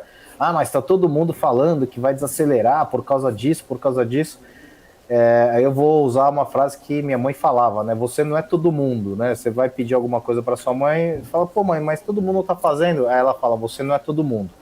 Não é que eu sou gênio da lâmpada, longe disso, tá? Mas eu estou fazendo uma análise, tentar ser mais fria, ao invés de pegar simplesmente a manchete de jornal e replicar isso na carteira do cliente, depois me dar mal e falar para ele, pô, desculpa, perdi aí alguns milhares de reais porque eu errei, foi sem querer, entendeu? Maravilha. Reclama lá com a projeção do FMI que falou tal coisa 3 meses atrás que apareceu no jornal. Exato. Né? Exato. A gente fica muito, porque tal pessoa falou isso. Tá bom, vamos lá. Primeiro vamos fazer uma coisa. Vamos olhar o track record desse cara. O cara acertou aqui. Provavelmente você vai ver que ninguém fez essa medição, né? Tem um projeto que eu gosto muito, chama Good Judgment Project, do Philip Tetlock. É um projeto de julgamento, não é julgamento, né? Julgamento no aspecto jurídico, né? Estou falando de julgamento de tomada de decisão embasado em informações disponíveis, seja ela dado, seja ela número, seja ela notícia. E uma das coisas que o cara fala é que para que ele consiga ter um que ele chama de super previsor, que é quem olha para frente e consegue acertar mais as previsões, é justamente o sujeito que consegue metrificar o quanto ele acertou e o quanto ele errou. Porque ao medir o quanto ele acertou e o quanto ele errou, ele consegue retraçar qual foi a linha de decisão que ele tomou para fazer aquela projeção. E, infelizmente, a gente faz muito pouco disso, né? 4 meses atrás, tinha muita gente falando que bolsa era 135 mil, 140, voltou. Né? A gente está aí na mínima do dia 112 praticamente, 113 qualquer coisinha agora, no 115 ao 120, ficou batendo nesses 115, 120, até que veio os últimos dias e ela deu essa derrapada abaixo de 115. Para mim era assim, o que falta de trigger, né? E aí um dos clientes vinha sempre, pô, mas o meu assessor falou para aumentar isso. Tá, mas por que eu vou fazer isso de fato? Qual que é o embasamento dele para sugerir que você aumente posição aqui? Tinha assessor que falava para ele reforçar a posição. Eu não sei o que é reforçar a posição, né? Ele olhava ali a carteira de renda variável do cara e falava, não, reforça isso. Mas o que é reforçar isso, né? É isso, assim, a gente tem uma dificuldade grande em olhar para trás e admitir que muitas coisas aconteceram diferente da forma que a gente imaginava, e muitas vezes isso acontece porque a gente, infelizmente, não faz essa análise do porquê que foi daquele jeito, entendeu? Maravilha. Só trazendo aqui um panorama, desde que nós começamos efetivamente este projeto chamado BMC News, faz 3 anos aí que nós estamos trazendo conteúdo que gera valor para o investidor brasileiro, e nós tivemos neste meio tempo uma pandemia. Lá na pandemia nós estávamos no comecinho do ano, lá de 2020, aqui mais ou menos nos 118 mil pontos, 119 mil pontos, caiu, voltou, recuperação em V, como foi amplamente aí divulgado, todo mundo falou, não, vai ter uma recuperação em V, o Brasil vai ser incrível, a gente vai disparar da noite para o dia. Então, basicamente não saímos do lugar do começo de 2020 ao final de 2020, foi pouca oscilação positiva. Voltamos ali àquele patamar próximo aos 117, 118 mil pontos. 2021, tá todo mundo animado, falando, não, o Ibovespa é 230 mil pontos, que esse negócio vai explodir, vai virar uma coisa, o Ibovespa vai para a lua. Não atingimos os 130 mil pontos. Nós fomos aqui aos 120 e pouco, 123, e no final do ano nós fechamos aí com estes 102 mil pontos, basicamente. Eu estou tocando aqui, ó, para a gente ter basicamente essa métrica. 2022, todo mundo animado de novo, sem sair do lugar, o Ibovespa do começo ao fim do ano. E 2023, todo mundo animado de novo, nós temos aí uma leve oscilação positiva para o Ibov em 2023, mas se eu pegar aqui do começo da pandemia até agora, basicamente não saímos do lugar, viu, Nui? Então temos uma linha reta aí para o Ibov, que não vai nem para lá nem para cá, ganha um pouquinho, sai um pouquinho, vai para lá, vem para cá. Todo mundo está projetando aí, fazendo as suas apostas, apontando para 130, 140. Eu vi até nas previsões otimistas gente falando de 150 mil pontos, mas realmente eu não vejo tanto motivo para a gente colocar essa fé toda na Bolsa de Valores, que há 3 anos seguidos não sai do mesmo patamar. Um pouquinho para cima, um pouquinho para baixo, mas não sai muito do lugar. Então realmente tá difícil ser investidor defender essa grande tese aí de que compra qualquer coisa que Bolsa de Valores é gain na certa, né? Então tem que ser cada vez mais cuidadoso com o que está colocando para dentro da carteira. Não sei se você tem a mesma mentalidade, tem que tomar cuidado, tem que pensar, tem que estruturar, tem que montar a operação na sua cabeça, falar, cara, o que eu quero com esse tipo de investimento? Porque se só se expor à Bolsa de Valores, eu acho que por essa linha reta que nós temos aqui, dá para ver que nos últimos 3, 4 anos a gente não teve esse resultado esperado de ganhos absurdos com a renda variável, não é? Concordo em número, gênero e grau. Acho que o Brasil, ele não é a bolsa local, ela é muito dependente de fluxo, né? Então, e fluxo ele pode ficar 2 semanas, pode ficar 3 meses, pode ficar 6 meses. Ninguém consegue efetivamente, medir. Você não consegue projetar quanto vamos ter de fluxo, né? Você estava comentando aí antes de que eu começasse a conversar com vocês. Tem uma máxima, né? Bolsa para cima, dólar para baixo, dólar e o contrário, né? Dólar para cima, bolsa para baixo. Não é uma verdade absoluta, né? Não é uma regra, mas normalmente isso acontece porque você tem o balanço entre um e outro é justamente o fluxo, né? Quando você tem fluxo de entrada de dinheiro estrangeiro, você força a bolsa para cima e no mesmo movimento você força o dólar para baixo porque está entrando divisa, e o movimento contrário também é verdade. Isso não é, digamos, que vai acontecer sempre, mas a gente ainda é um mercado secundário ou talvez terciário, se a gente for olhar comparativamente com outros países. É o que a gente tem aqui, a gente vive isso o dia inteiro, a gente fala disso o dia todo, mas a gente tem que nos colocarmos em perspectiva com os mercados lá de fora, porque a gente ainda vai continuar muito dependente de fluxo. De novo, eu faço isso, cara, desde 2007. Se a gente for olhar o número de empresas novas, ou o número de coberturas novas, ou o número disso, o número daquilo, a gente não expandiu drasticamente. A gente teve algumas janelas ao longo desses últimos 15 anos com aberturas de capital. Muitas empresas dessas que abriram capital nem existem mais. Na minha humilde opinião, muitas nem deveriam ter aberto capital, como essas pré-operacionais ou operacionais com valores negativos no EBITDA. O cara tem basicamente a receita e dali para baixo é tudo negativo.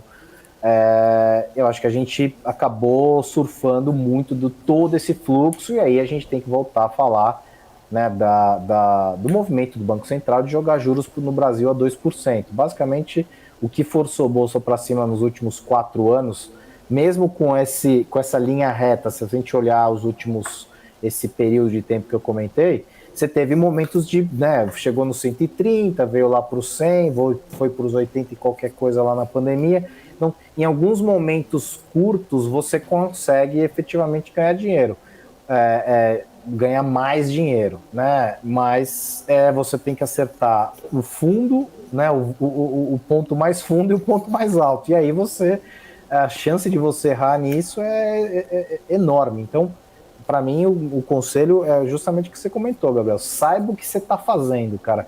E lembre-se, não fazer nada também é fazer alguma coisa. Não é porque o teu assessor virou lá e falou, não, entra nisso aqui que é boiada. Cara, o que eu recebo de pergunta, não, o cara falou isso aqui, aí você vai ver, é um puta de um mico, desculpa a forma de falar, é um baita de um mico.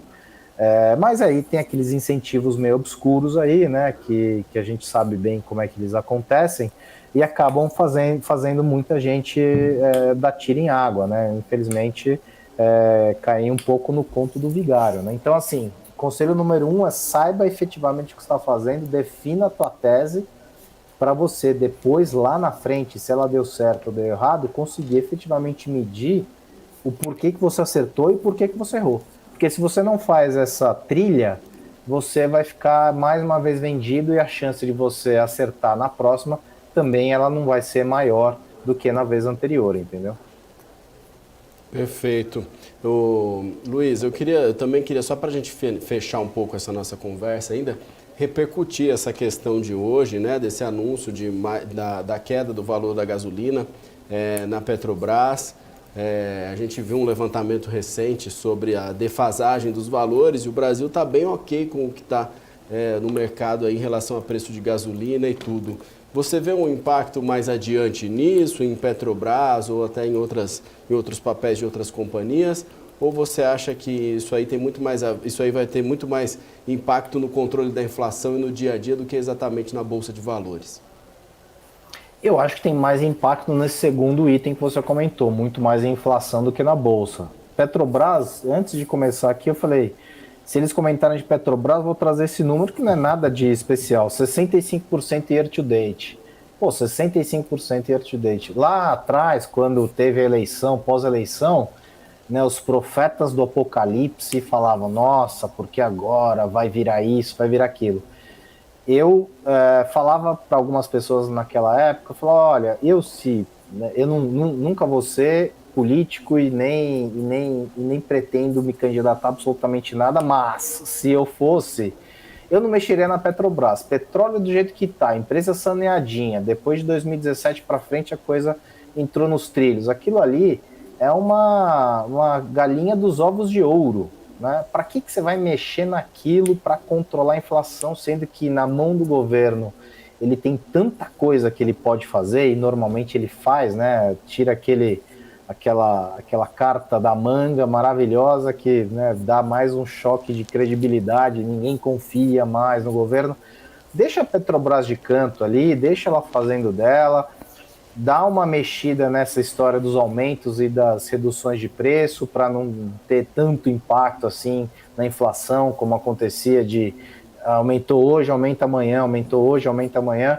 Tá, faz um meio termo aí, nem tanto ao céu, nem tanto à terra, deixa ela trabalhar. Então, para mim, o efeito de petróleo, mais em inflação, que também há 3 meses atrás todo mundo estava dizendo que estava tudo combinado, né?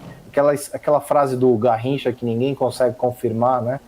Que ele chegou no vestiário e falou, pô, mas tem que combinar com os russos.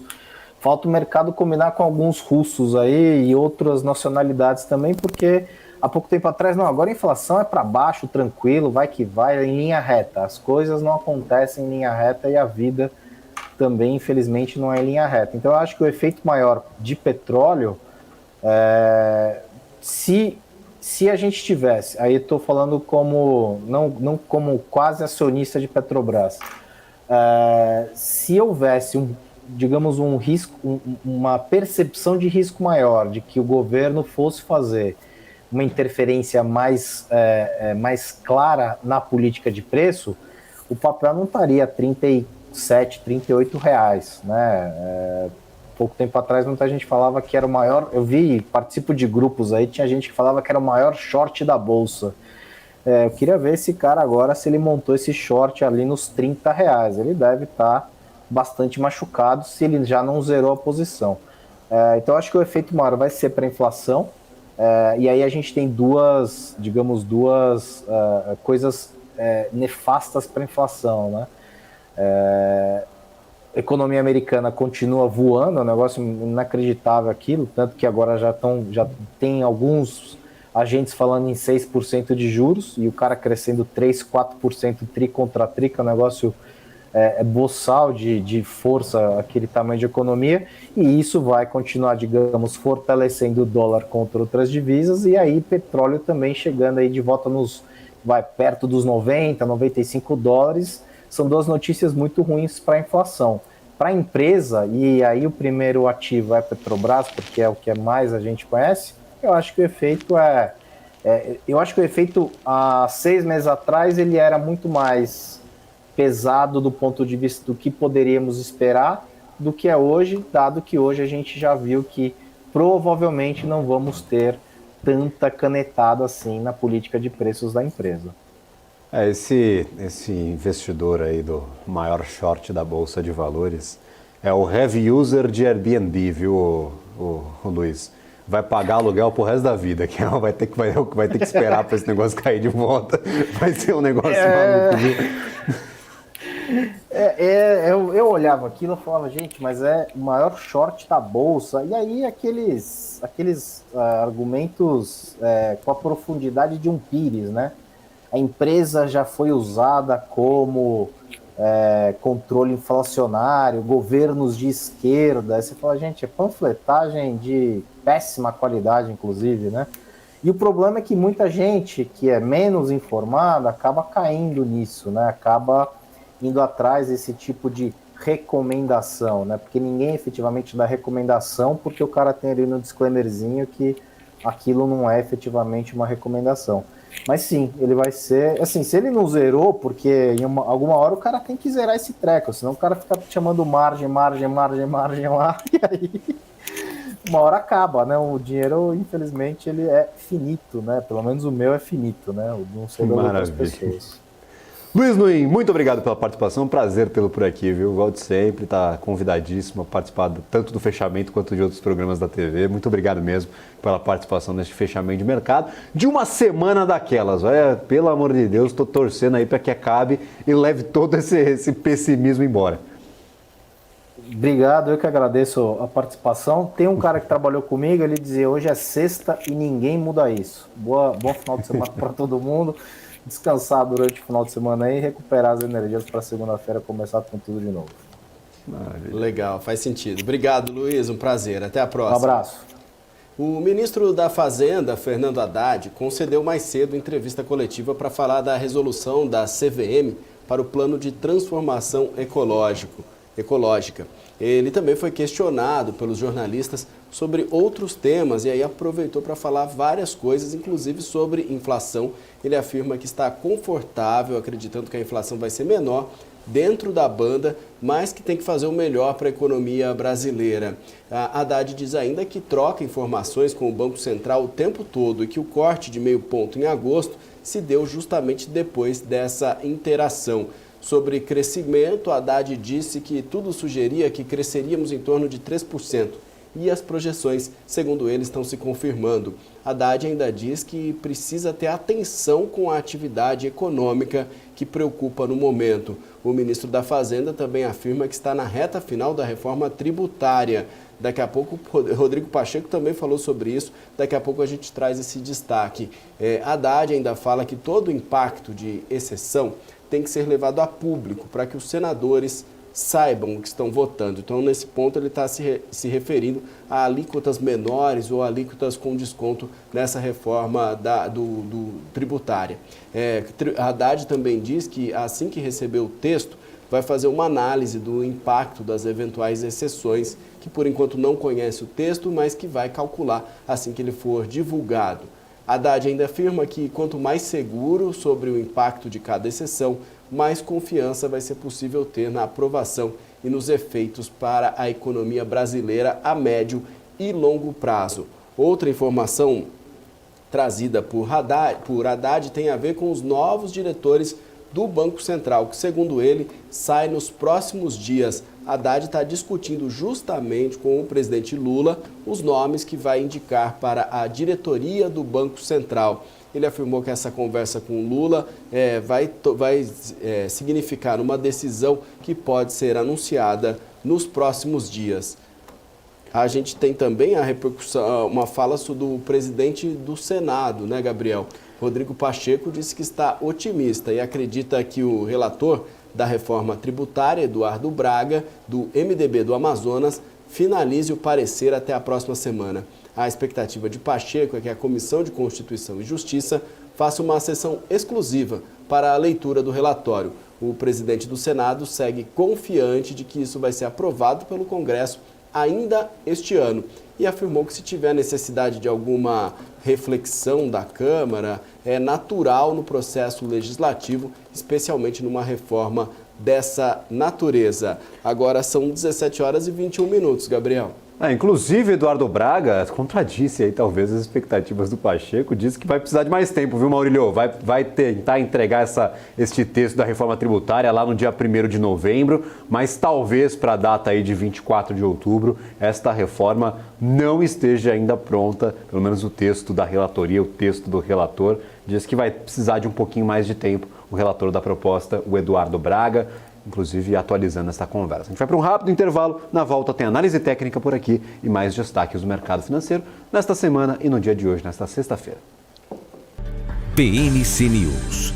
Informação que gera valor. No BMC Stock trazemos as principais atualizações do mercado nacional e internacional, sempre destacando o desempenho de cada um dos setores. Eu sou Gabriel Monteiro e junto dos nossos convidados vamos trazer informação em primeira mão, com gráficos, estudos e tudo o que você precisa para começar a sua tarde bem informado. Te espero de segunda a sexta, à 1h30 da tarde. BMC News. Informação que gera valor. As empresas que fazem parte do seu dia a dia estão em uma das maiores bolsas do mundo, a Nasdaq.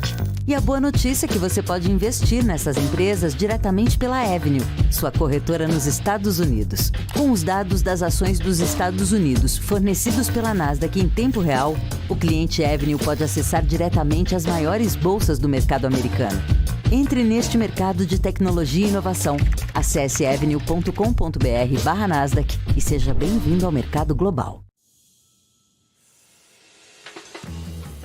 Eu sempre busquei a excelência. Para mim, dar o máximo é o mínimo. Poder contar com quem me entende. Tá aí uma coisa essencial para o meu sucesso. Aqui a gente encara seus desafios como se fossem nossos. A excelência do BTG está em cada detalhe que faz sentido para você. Sua trajetória merece essa experiência. BTG Pactual. Dê um BTG na sua vida. A Pado traz soluções de segurança e tecnologia, se reinventando diariamente, proporcionando experiências inovadoras.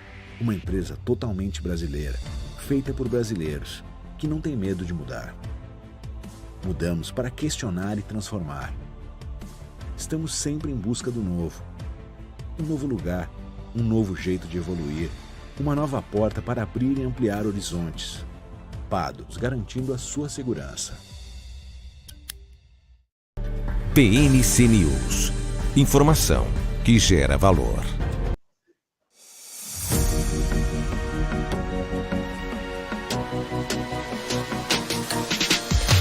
BMC News. Informação que gera valor. Estamos de volta aqui com o BMC Closing na BMC News. Fechamento do mercado nesta sexta-feira, fechou também a semana e a gente aproveita para trazer os números do mundo. Nova York, Dow Jones, queda de 0,86%, S&P 500, queda de 1,26% e a Nasdaq, uma queda um pouco mais intensa, 1,53%. O dólar fechou hoje cotado a R$ 5,03, uma pequena queda, uma pequena redução de 0,52%. Petróleo Brent, como a gente já trouxe, petróleo WTI também em queda, o ouro mais valorizado nesta sexta-feira. O Gabriel tem aí os índices do Ibovespa, que também fechou em queda, mas de repente até uma chance, né, Gabriel, da gente ver como ficou essa semana e como está o mês de outubro aí na Bolsa de Valores brasileira. Tem certeza, Mário? Tenho, é importante. O mês de outubro também. Vamos lá, o Ibovespa, 0,74% de queda para o nosso principal índice acionário, 113.155 pontos. Até que saiu barato, já que o Ibov chegou a encostar para baixo dos 112 mil pontos, perdeu bastante valor, perdia mais de 1% de valor no comecinho das negociações. Fomos melhorando ao longo do dia e agora no finalzinho das negociações apertamos um pouquinho o passo para baixo, afundamos um pouquinho mais. Então 0,74 saiu barato para esta sexta-feira. Vamos ver os destaques aqui da semana e do mês para o Ibovespa. O que nós tivemos de oscilação para o principal índice da Bolsa de Valores. Nós podemos trazer aqui estes dados compilados. Na semana, uma queda de 2,25%. No mês, até que não está tão ruim, 2,93% de queda para o nosso índice. No ano, sem sair muito do lugar, 3,12% de alta, ainda nesses 113 mil pontos. Se eu não me engano, nós começamos o ano de 2023 nos 109 mil pontos. Então está um pouquinho melhor, mas não está tão melhor assim quanto se esperava de 2023, um ano, teoricamente, de recuperação. Para o dólar futuro, como é que estamos aqui com a moeda norte-americana? 0,58% de queda, R$ 5,04. Pouca movimentação nos últimos dias para a moeda nos Estados Unidos. Eu trouxe este ranking de moedas comparando o dólar a outras moedas mundiais, ao euro, a libra esterlina, ao franco suíço. nós estamos aí, alguns perdem, alguns ganham, então um dia sem um rumo certo para a moeda dos Estados Unidos, sem uma direção cravada aí para a moeda dos Estados Unidos, coisa que não aconteceu ontem. Ontem todas as moedas que eu acompanho por aqui estavam caindo frente ao dólar, talvez aí motivadas por estes juros norte-americanos. As Treasuries lá nos Estados Unidos, 4,92% de rentabilidade para a Treasury de 10 anos, para o T10, para o título de 10 anos de dívida lá nos Estados Unidos. Tá melhor que ontem, mas não tá bom não. 4,99 nós encostamos na última quinta-feira, no dia de ontem, e hoje 4,92. Melhorou mais em comparação com semanas ou meses anteriores. A gente está com bastante pressão nesses juros norte-americanos. Destaques do Ibovespa, da carteira do nosso principal índice acionário. Do lado negativo, estes vermelhos que aparecem aqui na minha tela, temos Magazine Luiza, o ativo mais descontado do dia, 4,35% de queda, continua caindo, R$ 1,54, 43% de desvalorização apenas em 2023. Azul vem logo em seguida, 3,51%, junto de CSN, CSN caiu 3,29% e a Cielo caiu 3,20%.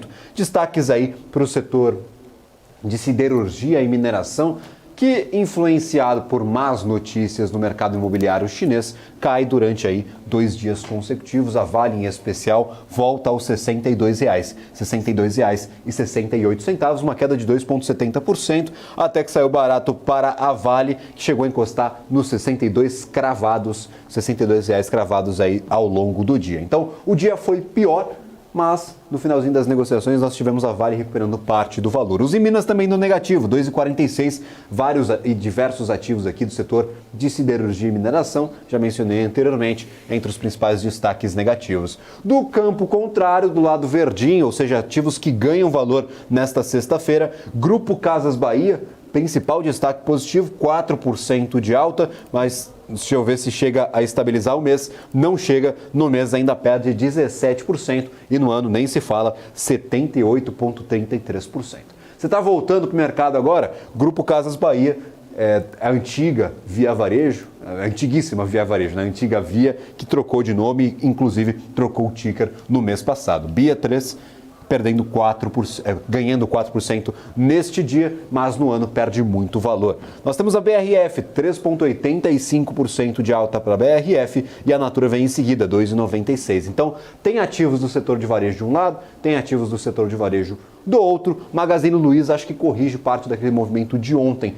Enquanto o mercado inteiro estava no negativo, a Magazine Luiza estava em campo positivo. Já que eu falei sobre varejo, vamos às cotações aqui, a curva de juros, porque no Brasil nós tivemos um afrouxamento dos DIs esticados até 2033, destaques aqui para os DIs de 2027, 2026 e 2025, quase 2%, inclusive mais de 2% de queda para 2026 e 2027. Na ponta mais longa, os DIs aqui negociados para 10 anos, queda superior a 1%, 1,16% para 2033. Voltando ao Ibovespa e falando agora sobre o nosso, vamos agrupar aqui por variação. Vamos falar sobre o mês de outubro. Estamos aqui no dia 20. Dia 20 de outubro, já passou praticamente aí 2/3 deste mês. Dá para ver um apanhado aqui do que aconteceu durante estes últimos dias. No mês nós temos a Magazine Luiza como principal destaque negativo, com 4... não aparece aqui a oscilação, vamos esticar o mapa, com 27% de queda no mês de outubro como um todo. A MRV vem logo em seguida, 23,71%, a Petz 20% e a EZTEC também 19,55%, quase 20% de desconto. Grupo Soma cai bastante também, 19,55%. Quem ganha valor no mês? A Petri 4 é absoluta no mês, no ano, na semana. Petri 4 sobe 9,27% no mês e no ano sobe mais de 90%. Inclusive, nós trouxemos o destaque até sexta-feira passada, os 5 fundos com a melhor rentabilidade no ano de 2023. 4 deles são monoação, 4 deles investem apenas em Petrobras e apenas um destes fundos investe em outras ações, em ações de outros setores ou de outras companhias. Então, dos 5 mais rentáveis de 2023, 4 destes fundos investem apenas em Petrobras. Apenas em Petrobras em quesitos acionários, mais de 90% só em Petrobras, e aí tem outra posição ou em câmbio, ou em juros, em outros ativos que não, aqui ações na Bolsa de Valores. Petri 4, 9,27 no mês, nós temos Petri 3 logo em seguida, 7,71, JBS e BRF, parece que os frigoríficos também estão aparecendo aí entre os principais destaques deste mês de outubro. A semana foi bem conturbada, tivemos dias positivos, dias negativos. Se nós viermos aqui, a oscilação semanal do Ibovespa foi mais negativo do que positivo, na verdade. Magazine Luiza, 15,38% de queda, CVC 14,38%, MRV 9,96%. Quem ficou no positivo? Apenas a Embraer, a Petri 4, Energisa, Redditor e Raízen, aí os principais destaques positivos, com ganhos bem contidos. Enquanto do lado negativo nós temos descontos superiores aí a 15%, aqui a gente tem ganhos que se limitam aos 4,35% da Embraer. Então, é uma semana bem ruim aí para o nosso Ibovespa, mais focado nas ações do que no índice como um todo, viu, Maurílio? Tem ações bem descontadas neste último mês. Uma semana para esquecer. Vamos trazer Sidney Lima, analista da Ouro Preto. Então a gente está vendo aí, Sidney, um carro em chamas e a gente pensando se entra nele ou não. O que a análise técnica vai dizer para a gente sobre essas ações da Bolsa? É momento de entrar, fazer valer aquela máxima de comprar o som dos canhões?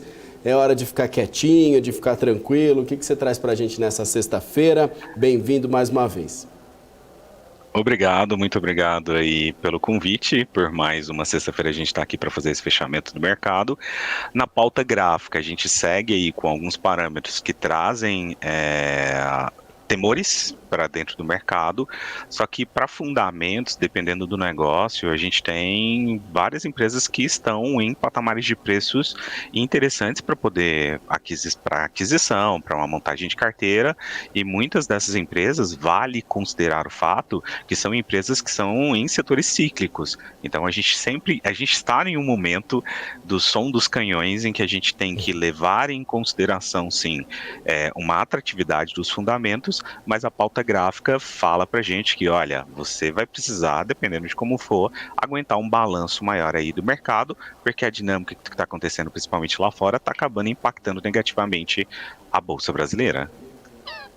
Legal. Boa Maravilha. análise, né? Especificamente, eu tenho uma pergunta para o Sidney. Eu fiquei preocupado, viu, Sidney? A gente perdeu 113, fomos para os 112 mil pontos. É uma região complicada. Como é que está a tua visão? E esse final de dia dá um alívio ou ainda gera aquela preocupaçãozinha para o que pode acontecer na próxima semana? Então vamos lá, vamos compartilhar aqui o gráfico, trazer esse gráfico aqui para vocês agora, só para vocês terem ideia do que a gente acabou olhando aqui. O nosso índice, se a gente pegar o índice futuro aqui, a gente tem ele numa região que ela é uma região de perigo, então a gente está aqui numa região que a gente já teve um fundo, que nós tivemos uma marcação anterior. Aqui é a região máxima em que eu acredito que ainda seria uma correção saudável para dentro dessa bolsa. Se você olhar este ponto que nós atingimos, por sinal aí no dia de hoje, ele foi fundo recentemente, ele foi fundo lá por volta do início do mês de junho, foi um topo em abril, ele foi um fundo em janeiro e também um fundo em dezembro. Então, no sentido brincadeira da palavra, isso daqui tá igual o filme do Titanic, quando o Jack tá segurando a mão da Rose lá em cima da porta, falando assim, olha, aqui é o limite. Se a bolsa ela acabar perdendo essa região por conta de uma série de pautas aí, aqui é a zona de perigo. Aí a gente tem espaço para vir fácil escorregar até a região lá dos 107 mil pontos. Ali, para mim, acaba sendo uma região de marcação bem interessante. Acredito que o 109 ele acabaria sendo logo ali, lembrando que a gente tem uma pausa que o índice ele pode acabar dando uma respirada ali na região dos 111 mil pontos. Então, aqui para mim é uma região muito perigosa. Vale lembrar que a gente tem aqui a formação de recorrentes bandeiras de baixa. Então, se na próxima segunda-feira a gente perder, inclusive, essa região de mínima que nós tivemos, que acabamos atingindo aí no dia de hoje, eu acredito que a próxima parada de índice seja lá na região dos 111 mil pontos. Maravilha. Inclusive, eu tenho alguns ativos para destacarmos aqui. A gente trouxe notícias sobre a Ambipar e eu tinha a preocupação de que fechasse nas mínimas do dia.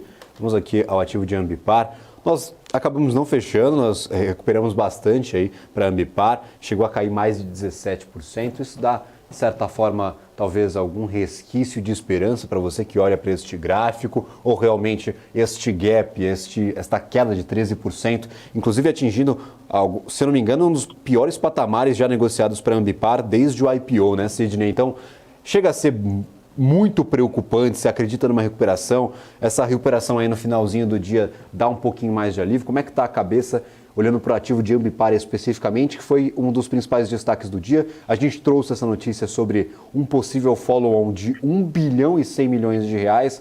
O investidor parece que não gostou, o mercado ficou um pouco preocupado com essa possibilidade e descontou um ativo. Em alguns momentos, mais de 17%, mas acabou fechando com 13,31% de queda.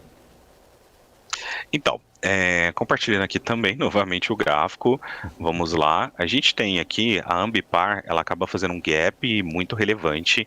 Hoje ela acaba renovando aí a mínima histórica, então nunca chegamos a esse patamar que nós tivemos aí de Ambipar, ou seja, desde o IPO já tínhamos renovado algumas mínimas lá por volta do mês de junho, no mês de maio também, e aí ela fez esse gapzinho aqui. Na pauta gráfica, como é uma notícia, acaba descaracterizando um pouquinho aí o olhar gráfico. Essa característica de uma entrada, de uma agressão de volume muito forte, muita gente saindo, né, estopando aí boa parte das suas posições. Vindo aqui para um gráfico menor, o cenário ainda não é tão otimista. Várias pessoas, obviamente, entraram no intraday com posições vendidas, e este último candle que nós temos aqui dos 60 minutos, ele pode ser considerado aí como realização compradora de boa parte dessas pessoas que também entraram com posição vendida aqui. Então isso me traz um pouquinho de cautela ainda para a pauta gráfica. Eu não olharia a princípio isso como um movimento, como um martelo, um candle claro de reversão. Investidores vão olhar aí se esta notícia ela tenha e acaba afetando consideravelmente a capacidade de geração de caixa da empresa, como que vão fazer essas alocações e tudo mais. Mas este movimento que nós tivemos aqui, ele ainda não é um movimento de reversão.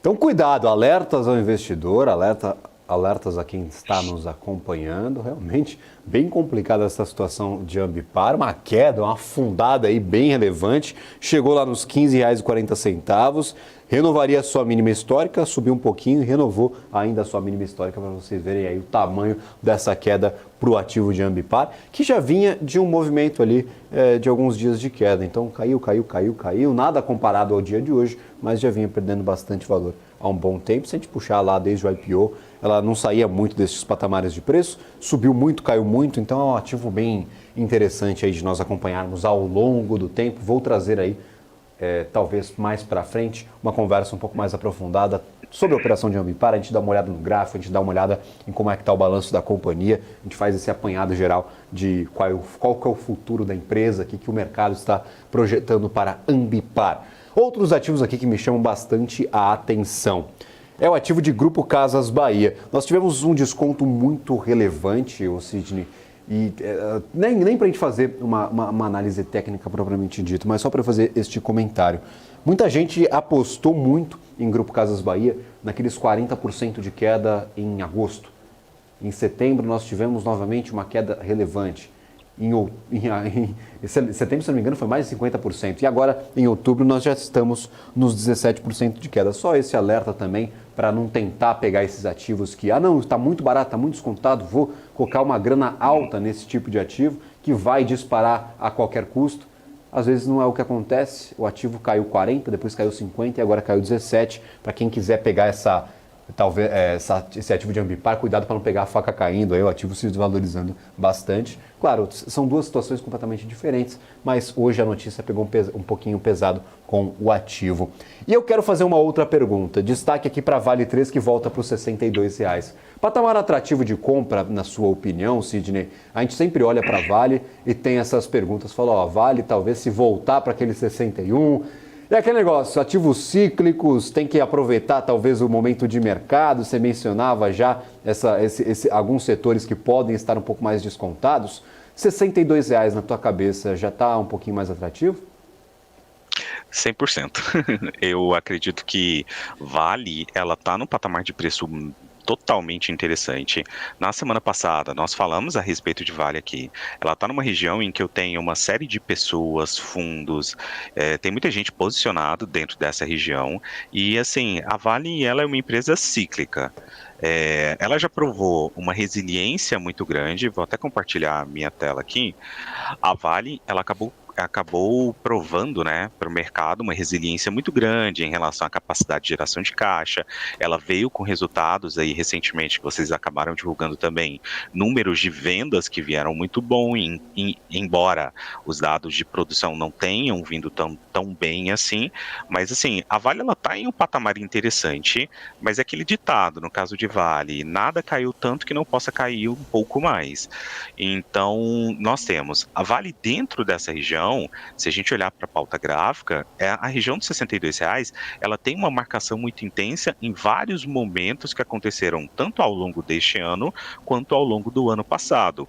Eu acredito que, assim, poxa, se a pessoa quer comprar, eu compraria de uma forma fatiada essas ações da Vale, de uma forma que eu conseguisse ter grana, né, conseguisse ter aí dinheiro para poder comprar ela de forma fatiada até a região ali dos R$ 58, que aí para mim é um patamar extraordinário para a compra da empresa. Todas as vezes que eu vou fazer uma análise, eu olho muito para a pauta, fazendo uma conexão entre a análise técnica e também os fundamentos dessa empresa. Então, a Vale hoje em dia, ela tem múltiplos muito bons, é uma empresa que já provou uma solidez muito grande na capacidade de geração de caixa, no endividamento completamente controlado, e ela está numa região de fundo.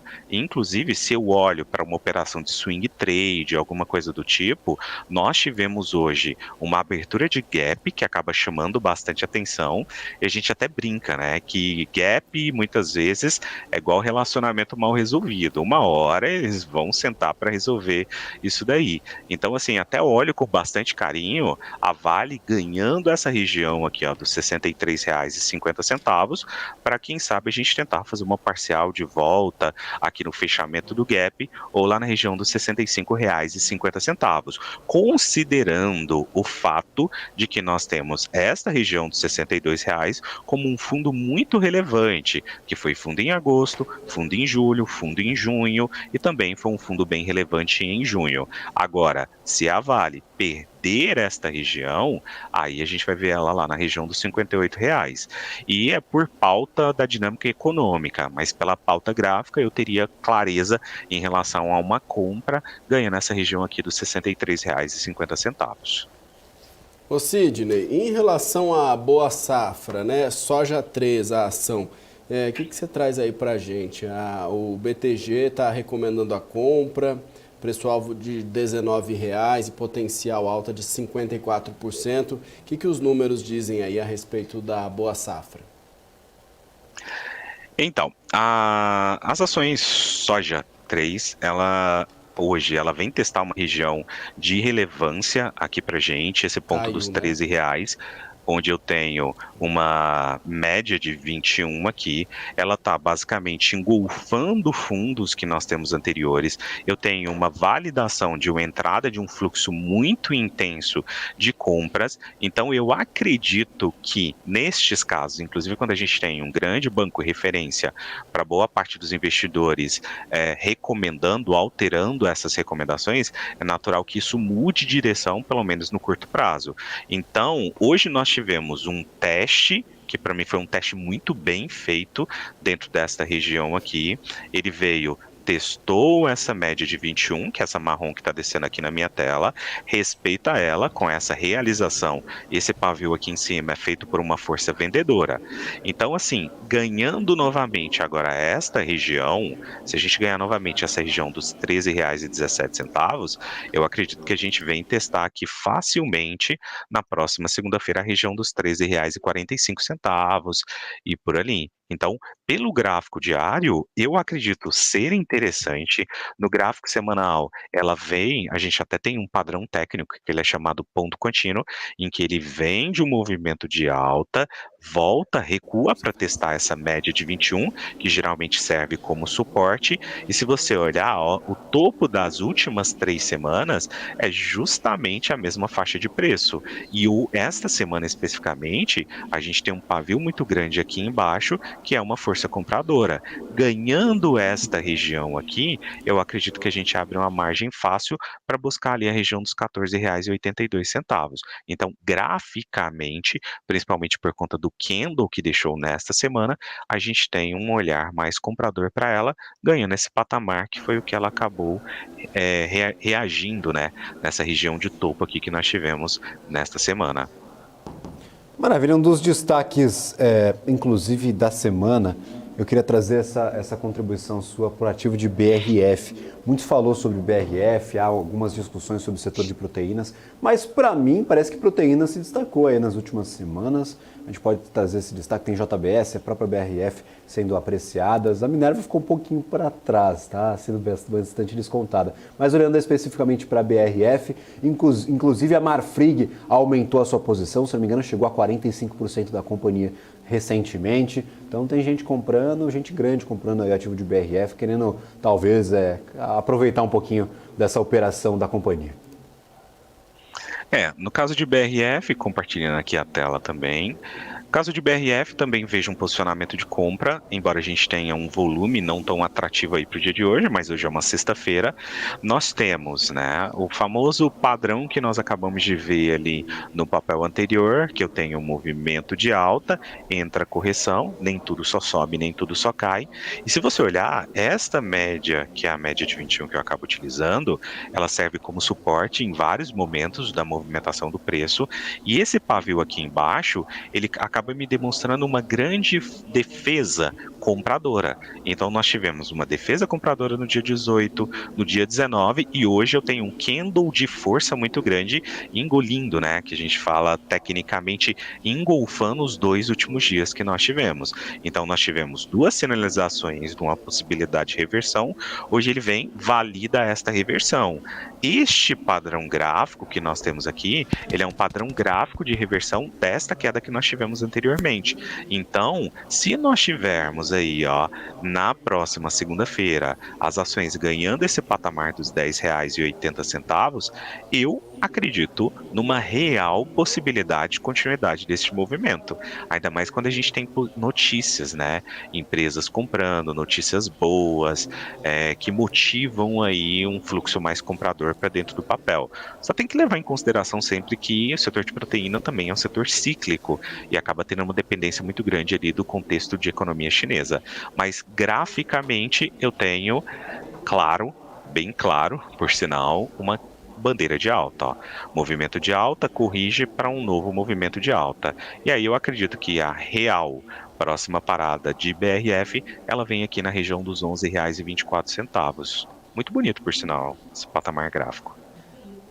Maravilha, Sidney. Se puder compartilhar a tua tela, eu gostaria de agradecer imensamente a participação nesta sexta-feira muito louca, na semana muito louca. Aí foi uma semana daquelas, bastante volatilidade, ativos indo para cima, para baixo, título de dívida nos Estados Unidos renovando máximas. Foi uma semana daquelas, bem agitada. Muito obrigado mesmo pela participação, pela atenção e por compartilhar teu conhecimento conosco nesta sexta-feira.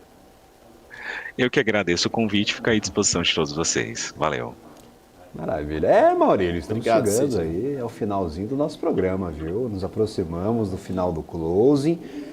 E a gente não entrega um mercado muito animado, né? Parece que todo mundo fechou no vermelho hoje. Foi Ásia, foi Europa, foi Estados Unidos, foi o Brasil. Tá ruim, hein? Exatamente, Gabriel. Faltando agora 10 para 6 da tarde desta sexta-feira, eu trago ainda uma notícia, uma declaração do presidente do Banco Central, Roberto Campos Neto, que afirmou que a indústria brasileira de cartão de crédito vai mudar muito nos próximos 3 ou 4 anos.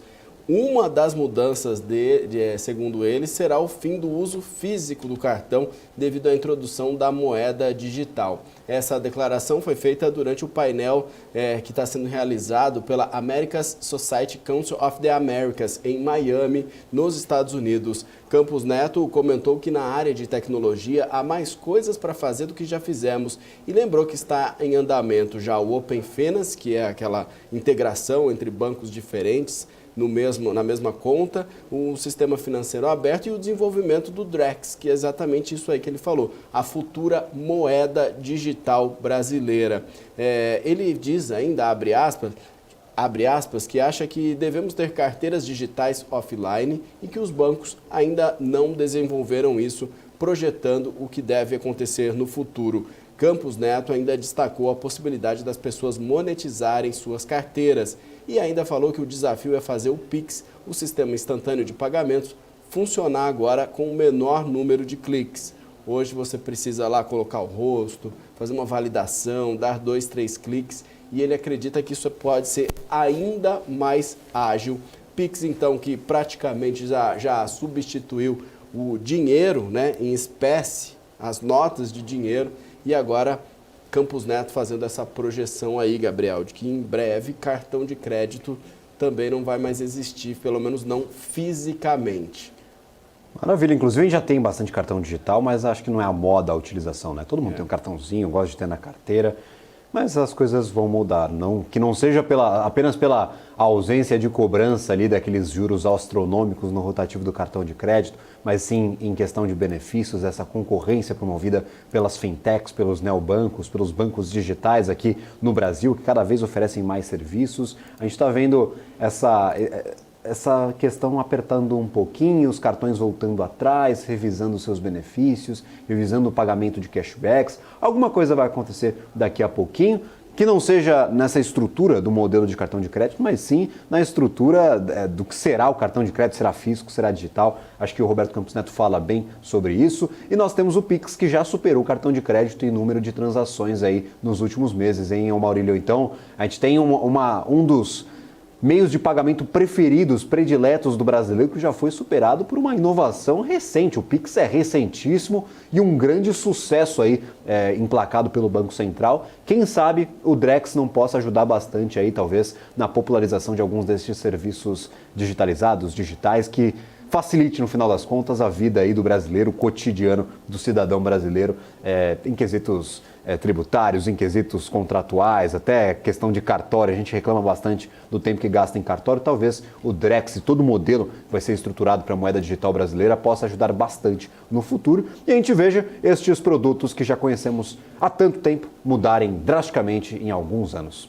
Exatamente. Vem aí o fim de semana e domingo é hora de ficar de olho nas eleições da Argentina. Pode ser que a eleição acabe exatamente no domingo, sem a necessidade do segundo turno. Atualmente, o favorito é Javier Milei, do partido A Liberdade Avança. A gente vai trazer a cobertura sobre o resultado dessa eleição, apuração e tudo mais já a partir de segunda-feira aqui na programação da BMC News. É um país importante do Mercosul, um país que está tendo lá suas dificuldades, como a gente contou ontem aqui com a entrada ao vivo do Carlo Caucci, em relação a câmbio, em relação à inflação, com produtos subindo muito de preço de forma muito rápida e também esse câmbio paralelo que não tem nenhum tipo de ligação com o que de fato o mercado pratique, de fato o que o câmbio oficial registra.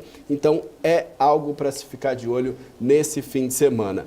E também começa hoje as férias do Gabriel Monteiro, então eu vou me despedir dele aqui, semana que vem a gente está aqui, mas ele vai ficar umas 2, 3 semanas aí de folga, né? Depois você conta aí pra gente, Gabriel. Boas férias, obrigado pela companhia, pela recepção aqui no Closing. E a gente vai tocando e vai trazendo as notícias a partir de segunda-feira. Eu agradeço imensamente esse desejo de boas férias, ô Maurílio. E eu desejo ótimos programas para você daqui a pouco. O Closing com certeza estará em ótimas mãos nestas próximas semanas. Vou tirar um tempinho para descansar, para relaxar a cabeça, para voltar renovado aqui com força total para atualizar o mercado financeiro, fazer esse programa aí, que já é um dos indicados aos mais admirados da imprensa, isso com todo orgulho que a gente recebe essa indicação. Inclusive, agradeço a todos vocês que nos acompanharam ao longo destes últimos anos, destes 3 anos de BMC News, que a gente construiu toda essa grade, estamos conquistando bastante coisa. Eu fico por aqui, viu, Maurílio? Eu espero ter ótimas férias e que o mercado não me assombre aí enquanto eu estiver descansando.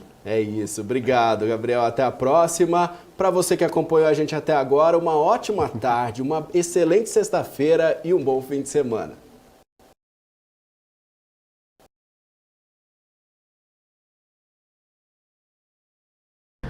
BMC News. Informação que gera valor. O que acontece no mercado financeiro no Brasil e no mundo